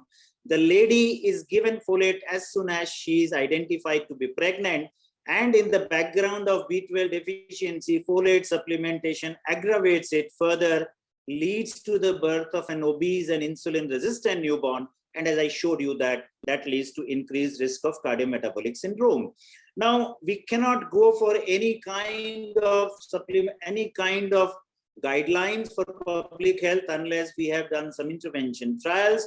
We have done several intervention trials. Most of them are now pre and peri-conceptional intervention, which means that we have treated the pregnant women or before they became pregnant with various kinds of interventions, mostly B12 and folate. Just to give you two examples, this is a food-based intervention which was done in a cohort of about 606,771 mothers, and we could manage to get the birth outcome in about 1,300 women. And as you would notice that the birth weight increased in the women who were part of intervention. What we more interestingly found that if the mothers had higher BMI, then their kids were having the best effect, as high as 133 grams. I'm not aware of any intervention which can actually increase the birth weight by more than 100 grams. Coming to the mechanistic aspects, I showed you that B12 sits at the helm of this conversion of folate into methionine through homocysteine, which means that there is going to be an influence on the methylation potential of the cell. And that's why we started looking at DNA methylation. And we did two studies. We compared the whole DNA methylome of the offspring who were born to mothers with low and high B12 levels. And I showed you that they were more insulin resistant if they were born to mothers with low B12. And we also looked at what is the effect of B12 or folate intervention, what sort of differentially methylated regions we found.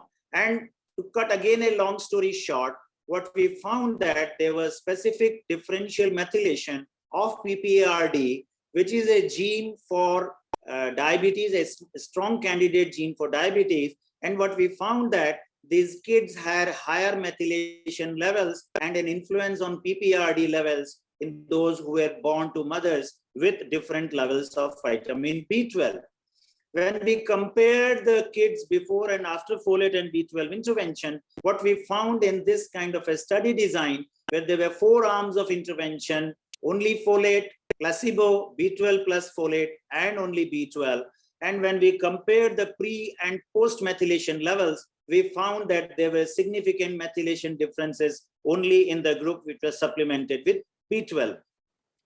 Again, to summarize, we found that the groups with B12 had significant methylation differences, and actually this methylation difference was largely in the genes which are candidates for type 2 diabetes, such as TCF7L2 and FTO. And we also found out a microRNA, which is actually the target of all these 1-carbon pathway. To summarize, this is the 1-carbon pathway. What we found that with B12 supplementation, there is an altered methylation of microRNA whose target is this methionine adenylyl transferase, which converts this methionine into SAM, which is the methyl group donor. We also found that these microRNAs targets are other candidate genes related to type 2 diabetes. In essence, what we are showing is that if there is a B12 supplementation, then it influences the methylation of type 2 diabetes genes. Before that, I showed you that if there are different levels of B12 in the mothers, the kids are more likely to develop diabetes through, again, a differential methylation of B12. So what we presented was that vitamin B12 supplementation at the right age can influence the type 2 diabetes and its intermediate traits. So what are the take-home messages? Well, genetics is not the boon or the bane for risk of complex diseases. The environment and nutrition plays a major role in phenotype presentation, which also includes regulating the genetic susceptibility. As I showed you, that the B12 levels influence the genetic susceptibility that is predicted by the candidate type 2 diabetes genes. And what we also found in evidence that early development is a critical window where the future risk of non-communicable diseases, and although I showed you only about cardiometabolic, but in fact, many other disorders like cognitive disorders and kidney disorders has also been demonstrated. And we feel that this window and a targeted intervention will be crucial in reducing the non-communicable disease burden and has a public health value.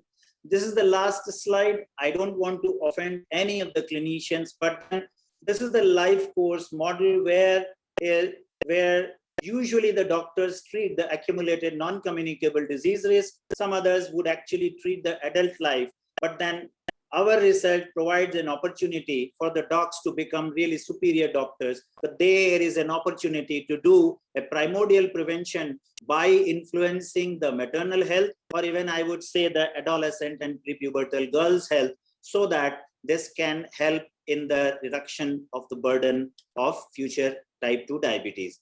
So this is all that I had to say, but I definitely want to say that fetal programming seems to be the magic bullet for non-communicable diseases. We have many such evidences of that. I really haven't thought too much about what sort of collaborations we can do, but this is the current way that we are doing the research, and we have various observational, cross-sectional, birth and intervention cohorts. We have 350 population groups from different parts of the country through one of my colleagues, Dr. Tangraj, and we think that these problems are not only unique to India, but I'm sure that in France also there would be similar such problems. We are open to this kind of collaboration, which leads to an approach of personalized medicine. If there are such cohorts of various diseases or prospective cohorts and birth cohorts and population groups, we can identify the variants which are disease related, variants which are different between populations and have medically important trait association. We can do this kind of association analysis, establish the physiology and pathology, and then finally bring it to the personalized medicine level. So thank you very much for your patient hearing, and I'm happy to take any questions. Thank you so much, Dr. Chandak. Absolutely remarkable study. Absolutely. It's not because you're in front of me, but a fantastic study and on such an important and relevant topic. And you went beyond genes. There is something more, the environment, the nutritional aspects, and I know you did mention about homocystinemia and the neurological implications. You didn't go details into that, but we all know how important is that also in neurological conditions, suicide tendencies, and so many other depressions, suicidal tendencies, and anyway, you couldn't go into the details. But what a beautiful study! I really congratulate you. And if you do not know, you mentioned how you could collaborate. I'll make it as a personal crusade. I will come and meet you personally to identify who could be your partners in France, and what are the mechanisms of collaboration, what are the funding agencies that would help us to collaborate and initiate collaborations. Thank you very much. And once again, for want of short of time, if I don't take questions, don't be offended, please. Thank you very much. And anyway, I'm open to questions through email or anything. Absolutely, I can see that, and we will be in touch. I once again personally, on behalf of the entire IFI and the organizers, I thank you for your fantastic study, and I'll be in touch with you. I'll move on to last, but the very hyper used cliche, not but the least, Dr. Serge Moron. Are you there, Serge? Yeah, I'm here. Yeah, good, excellent.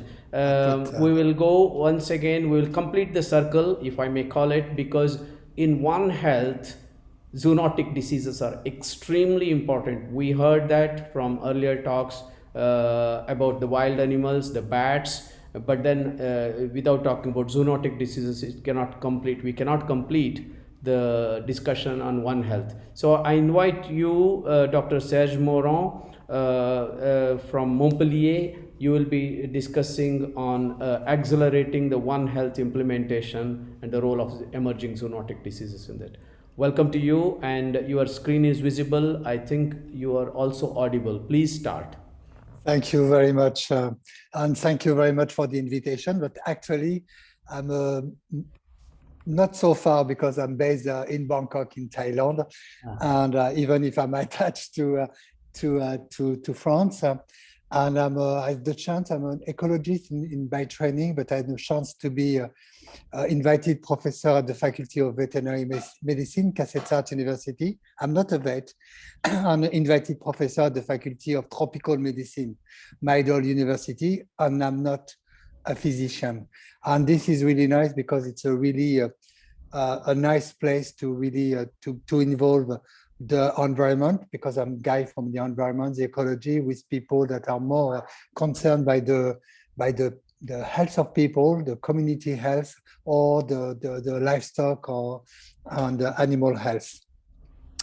And usually I used to speak before 2020 with this kind of pictures, because I used to work now for 12 years or more on biodiversity, on health, and especially on the link to explain the environmental changes and the zoonotic disease emergence. And I used to start this before 2020, but just to remember, it will be now in only 2 years ago when it started in Wuhan in China. And we were all concerned. I was in Thailand, so in December, we were very concerned and we already put masks on everything. But we have to imagine that it was only in the 12th of January, and the WHO declared that there was a new emerging disease. And in the 17th of January, we estimated that this disease had only 1,000 cases. And in 23 of January, China locked down several big cities with 18 million. And I remember, especially in Europe, in France, that only China can lock down China. It will be impossible. We cannot do this. And we see now we're starting, and especially now in Vienna, they're starting again to lock down the city. So we have to understand what's going on. It is new, or what it was predictable, but on how. So I will give you some 5 big facts first, and before to go on for me to go to 2 lessons that we can learn, and especially to implement. Working a lot now for the moment on Southeast Asia, but I really hope to come to work also with you in India. I have some friends there. I really hope to come. The first fact we face, actually, is not new, and we face a great acceleration of epidemics. If we are looking just at the data that we can gather, especially for the 1960 to up to now for humans, or more recently 2009 for livestock or wildlife, we know that we have an increase of reporting of outbreaks for humans in terms of zoonotic disease, in terms of vector-borne disease, but also for livestock and poultry in terms of their disease, but also for the wildlife disease, a real increase. And this increase, we have to explain why we are going there. But it's also for the plants. Actually, if we are looking for the fungal disease of plants, we have also this increase of disease, which also are for when we discuss about fungi, also the problem for the wildlife like bats or amphibians. So we face all of this. All of this is really linked to a second fact. We live in a globalized planet. Of course, it's not recent. We are already know, and especially when we live from Southeast Asia to India to Europe, we know that this globalization was long time ago, with trades, with important, and also with disease that we are moving. But now we have an acceleration of this trading. Just to take an example of the global trade on travel, we were, and I put, because my age, I put me on this stuff. We were a little less than 400 millions of people to take the planes in 1972. In 2019, just before the crisis, we were more than 4 billion, 1,300% increase. And the same for air freight, the same for the ship, the same for the train, the trucks. So really an increase of, we move everywhere, the commodities and the people. And when we look at this disease, I show you this epidemic, and when we look at the sharing of disease, of outbreaks, we see a very interesting pattern when you do network analysis. We see that up to the 60, we were quite a very high modularity. What does it mean? It means that when there is an outbreak in somewhere in a country, it's first spread a little bit around, but not globally. Starting in 1962, we have a decrease of the modularity, which means that when we have an outbreak, these outbreaks have much more chance to spread regionally or globally. So we have a globalization of epidemics, and I think we have in 2009 the swine flu, and now we have in 2020 the SARS-CoV-2. So this is to understand we have a globalization with increasing trade and mobility. These increasing trades have a real impact on the land conversion. We will see a little bit about this and about infrastructure. A change in the world because a world that is more urbanized, more population. I will show you this on mobility. All of these at the global impact more and more the local. And now the local, whatever happened in the local, and especially spillover or starting of a local epidemics have much more chance to be globalized. So this is this link between the local and the global. So the third factor linking to this is the great acceleration of farming animals. When we look, and I take only two cases, the number of heads of chicken, it was less than 4 billion in 1962. In 2020, estimation about 30 billion only of chicken on Earth. The pigs was less than 400 million, now it's close to 1.5 billion. What is the representation of this? We can say that it's not a world dominated by humans, but it's a world dominated by livestock and poultry. The weight of the cattle on the planet is more higher than the biomass of all humans. And when we look at the individual birds, the number of wild birds now has decreased from 300 billion in 1997 to the last estimate about 40 billion. So it means the number of chickens is almost the same number as all the wild birds. The consequence is, of course, it favors the zoonotic disease because livestock and poultry are important in terms of reservoir and in terms of on intermediate host with the wildlife, but also a great impact on biodiversity. And this we have to understand also because the fourth fact is the rising of the global cities. And this is important. So because most of the people, and especially in the place from my side in the term of the environment, they were looking only at the demography and said, this is the problem of human demography. No, it's not the problem of human demography. It's a really change of demography with a population, a rural population that will decrease in some place or that will not so increase for the future. But what will increase a lot is the urban population, and especially the urban population that are really at the intertropical region, really from Asia to Africa to America.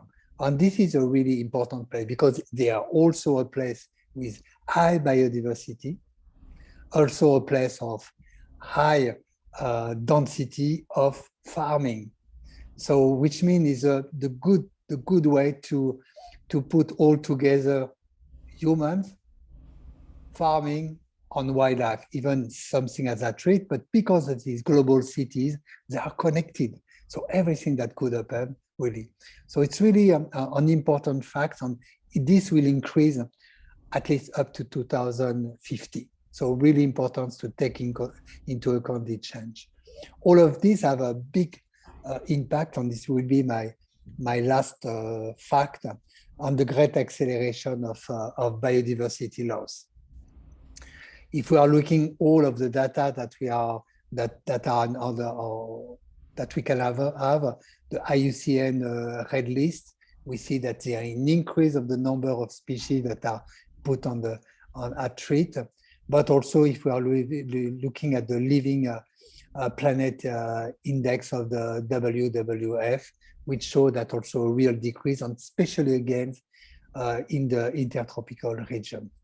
So we are really facing all of these are connected. So we need to go to some lesson what we can do. And for the moment, we see that we are mostly working on the biosecurity, the biosurveillance, try to predict a little bit more, but we have to see that the prediction is very difficult. Remember that WHO, it was the task with the disease X, but how to predict when we see this complexity of the relationship, what can emerge, where and when. It's almost impossible. And also this, with the number of diseases to control, will cost in terms of biosurveillance an enormous cost to the public health or the animal health sectors that have also to look at all these neglected tropical diseases that can affect humans or the livestock, the poultry, so the livelihood. So how to maintain the quality of these public health system and animal systems.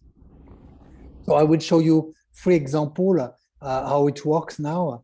The first one, thanks to the FAO, OIE, UNEP, and WHO, they have created this multidisciplinary One Health high-level expert panel, OLEP, with the support of France and Germany. So it was really launched in June this year, the new panel. I have the chance to be a member of this panel, and we work really on this. So we will help a lot, but this can help finally the global agenda, can help the international agenda, really to put the One Health better into action. And one importance, you see that now, UNEP, the United Nations Environmental Program, is really there. Really, that said that when we discuss about human and animal health, we have to take into account the environment that will affect the livelihood of both humans and their animals. We have several other initiatives, and this one will also concern India, which is the PRESOD initiative that has been launched in January this year, 2021, during the One Planet Summit on Biodiversity.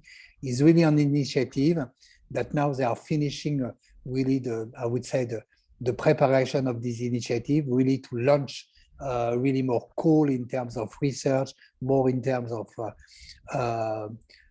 connection, interaction between the scholars, and of course Asia, the South Asia and Southeast Asia will be a really, of course, important place. So we really hope to work all together like this, and at the several pillars, but one of the pillars also is to work on security, biosecurity, but really on the drivers of these emerging disease.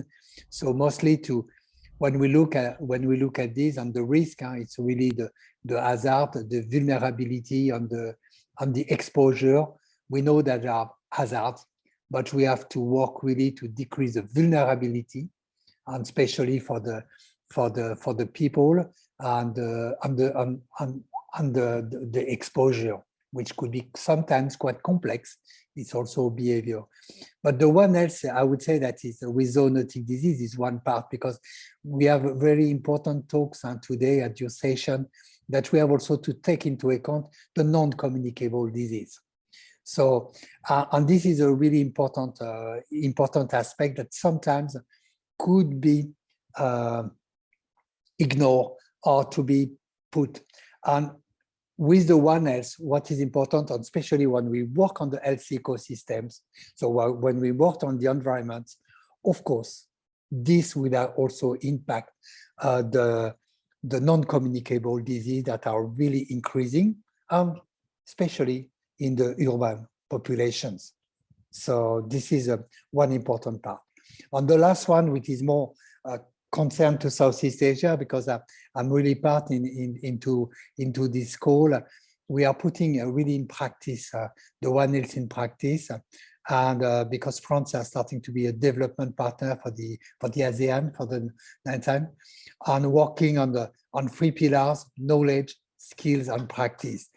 And I know that I work with some of my colleagues in India that work in the biodiversity on health, and that's why I want them to be also, and to find also a way to finally to expand the collaboration, and the French, and especially all the French institutions and the French embassy can be a really a good host, and can leverage actually this kind of cooperation.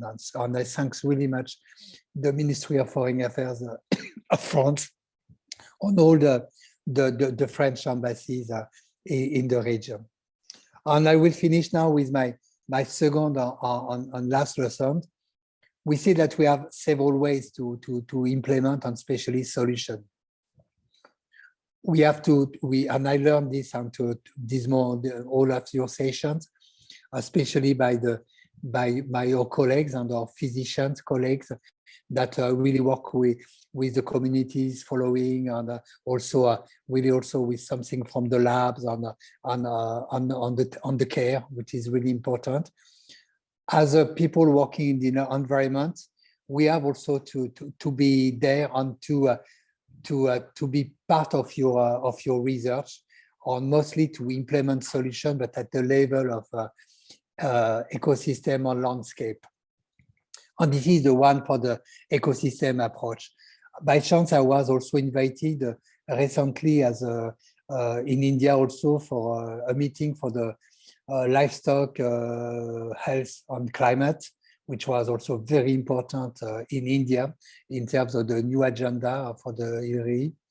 And we have the way to work on this, work really at this interface, not only of animal, human, and environment, but work at the level of ecosystem, of landscape.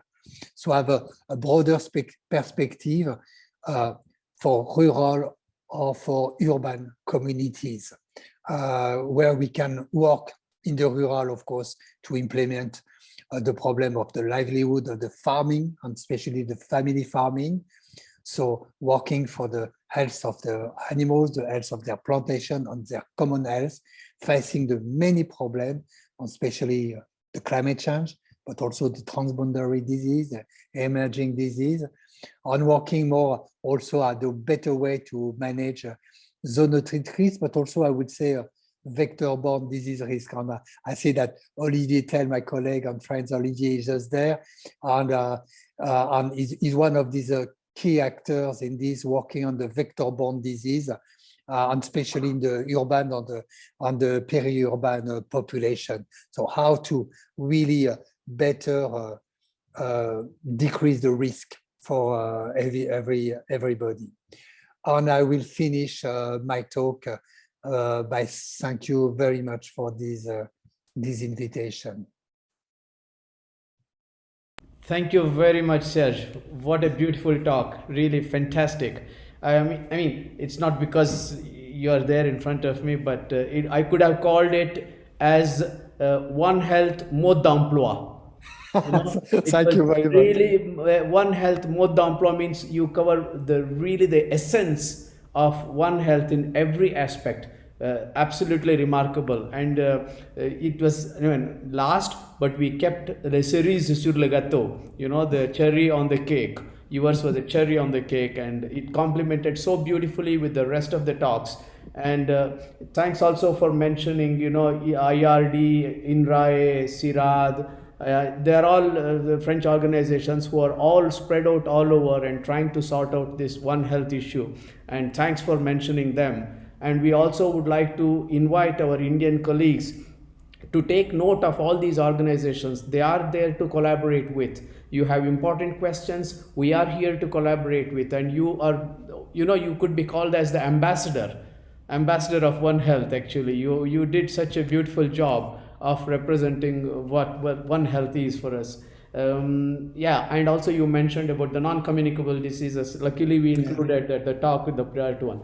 I am not able to see the questions here. If anybody would like to make a remark or question, please express yourself, because for some technical reason, I'm not seeing any hand risen. Is there anybody who would like to come out? Vineet, I'm not seeing anything. Vineet? I'm here, sir. Yeah, is there any hand that is out there? My hand is here. No, sir, yes. I got many hand. Olivier, tell. I thought you would be asking. Remark. He mentioned you. Go ahead, Olivier, please. No, it's just simple message. We all know that Serge Moron is the voice of France, of Europe regarding One Health, and he's very as this interdisciplinary. Is one of the few, we consider social sciences to the world of One Health. So I have one question. What would you say to the young Serge Moron if you have to change the world of communicable disease? You have a huge experience about that, but what do you tell yourself? If you have to change, if you have to prevent this disease to come. Yeah, this is a good point, and actually there is also a new expertise that has discussed. I did not discuss about really forest and forest product, but one of the things that we show the real importance is the nutrition. And favoring a diverse nutrition, especially in the young, has a really importance in the favoring the complete microbiota. So it's protect on is favor the diversity of the microbiota, and it has a really important effect on decreasing the rise of non-communicable disease, especially the autoimmune disease. We are very important factors. And this is also the problem of the globalization or urbanization turn to simplify the diet and to simplify it and to make the nutrition not really healthy. In fact, especially for the non-communicable disease. And there are now several papers showing that, and especially when we favor the diversity. So that's why the livelihood and especially the farming are really important to work, which may have also some consequence in terms of implementing a new nutrition policy, and especially in the urban areas, which is quite a huge problem everywhere. Yes. Thank you very much. We can go on discussing, because this topic is so fascinating, and particularly you bring in the emergence of autoimmune diseases, allergic diseases. You remember, Olivier Tell, we discussed about that over the last 60 years, how the use of antibiotics and all others, we curbed the infectious diseases, probably we controlled, but then so many other lifestyle diseases we have been, Jean-François Bach. The rise of virus, you're right. Yeah, Jean-François Bach, the immunologist, the very famous immunologist from France, he has done beautiful studies on hygiene hypothesis and other stories. We can go on talking. I would be really enjoying, and it's also the evening, and with a little glass of wine, it would have been even better. But let's say thank you very much, all of you, all the speakers, and some of you are still here. And thanks for all the people who have been here, and those people who missed Serge Moron's talk, we will have him again, but he will be the first speaker. I promise. You will be the first speaker in a One Health. You are the pillar of One Health for me. Thank you very much. And all right, we will close the discussion, and it's way beyond the time, but we enjoyed it. Thank you very much, all the speakers once again, and thanks very much, Vineet. Thank you, sir. Thank you. Thank If you there's so no much. more comment, I would say goodbye, au revoir, merci beaucoup. Thank you so much. Namaskar. Merci, thank you. Thank you. Namaskar. Thank you very much. Thank you very much, Karima. Thank you very much, whoever is here. Natalie, thank you. Sandhya, many thanks for staying with us. Patrick, merci beaucoup. To listen to Thank you shares. very much. Yes, it was a beautiful talk. No, the last talk, Sandhya, it was. He swapped the timings with me. So fortunately, I could make it back for his talk. So I was very good to listen to. Yeah, it was worth coming back, really. Yeah, and I'm sure Patrick also appreciated. Natalie, Didier, we are all here, and Thibaut. Thank you very much, everyone. And time to say goodbye. Thank you. Thank you very much. Thank you very much. Good night. Bye. Goodbye.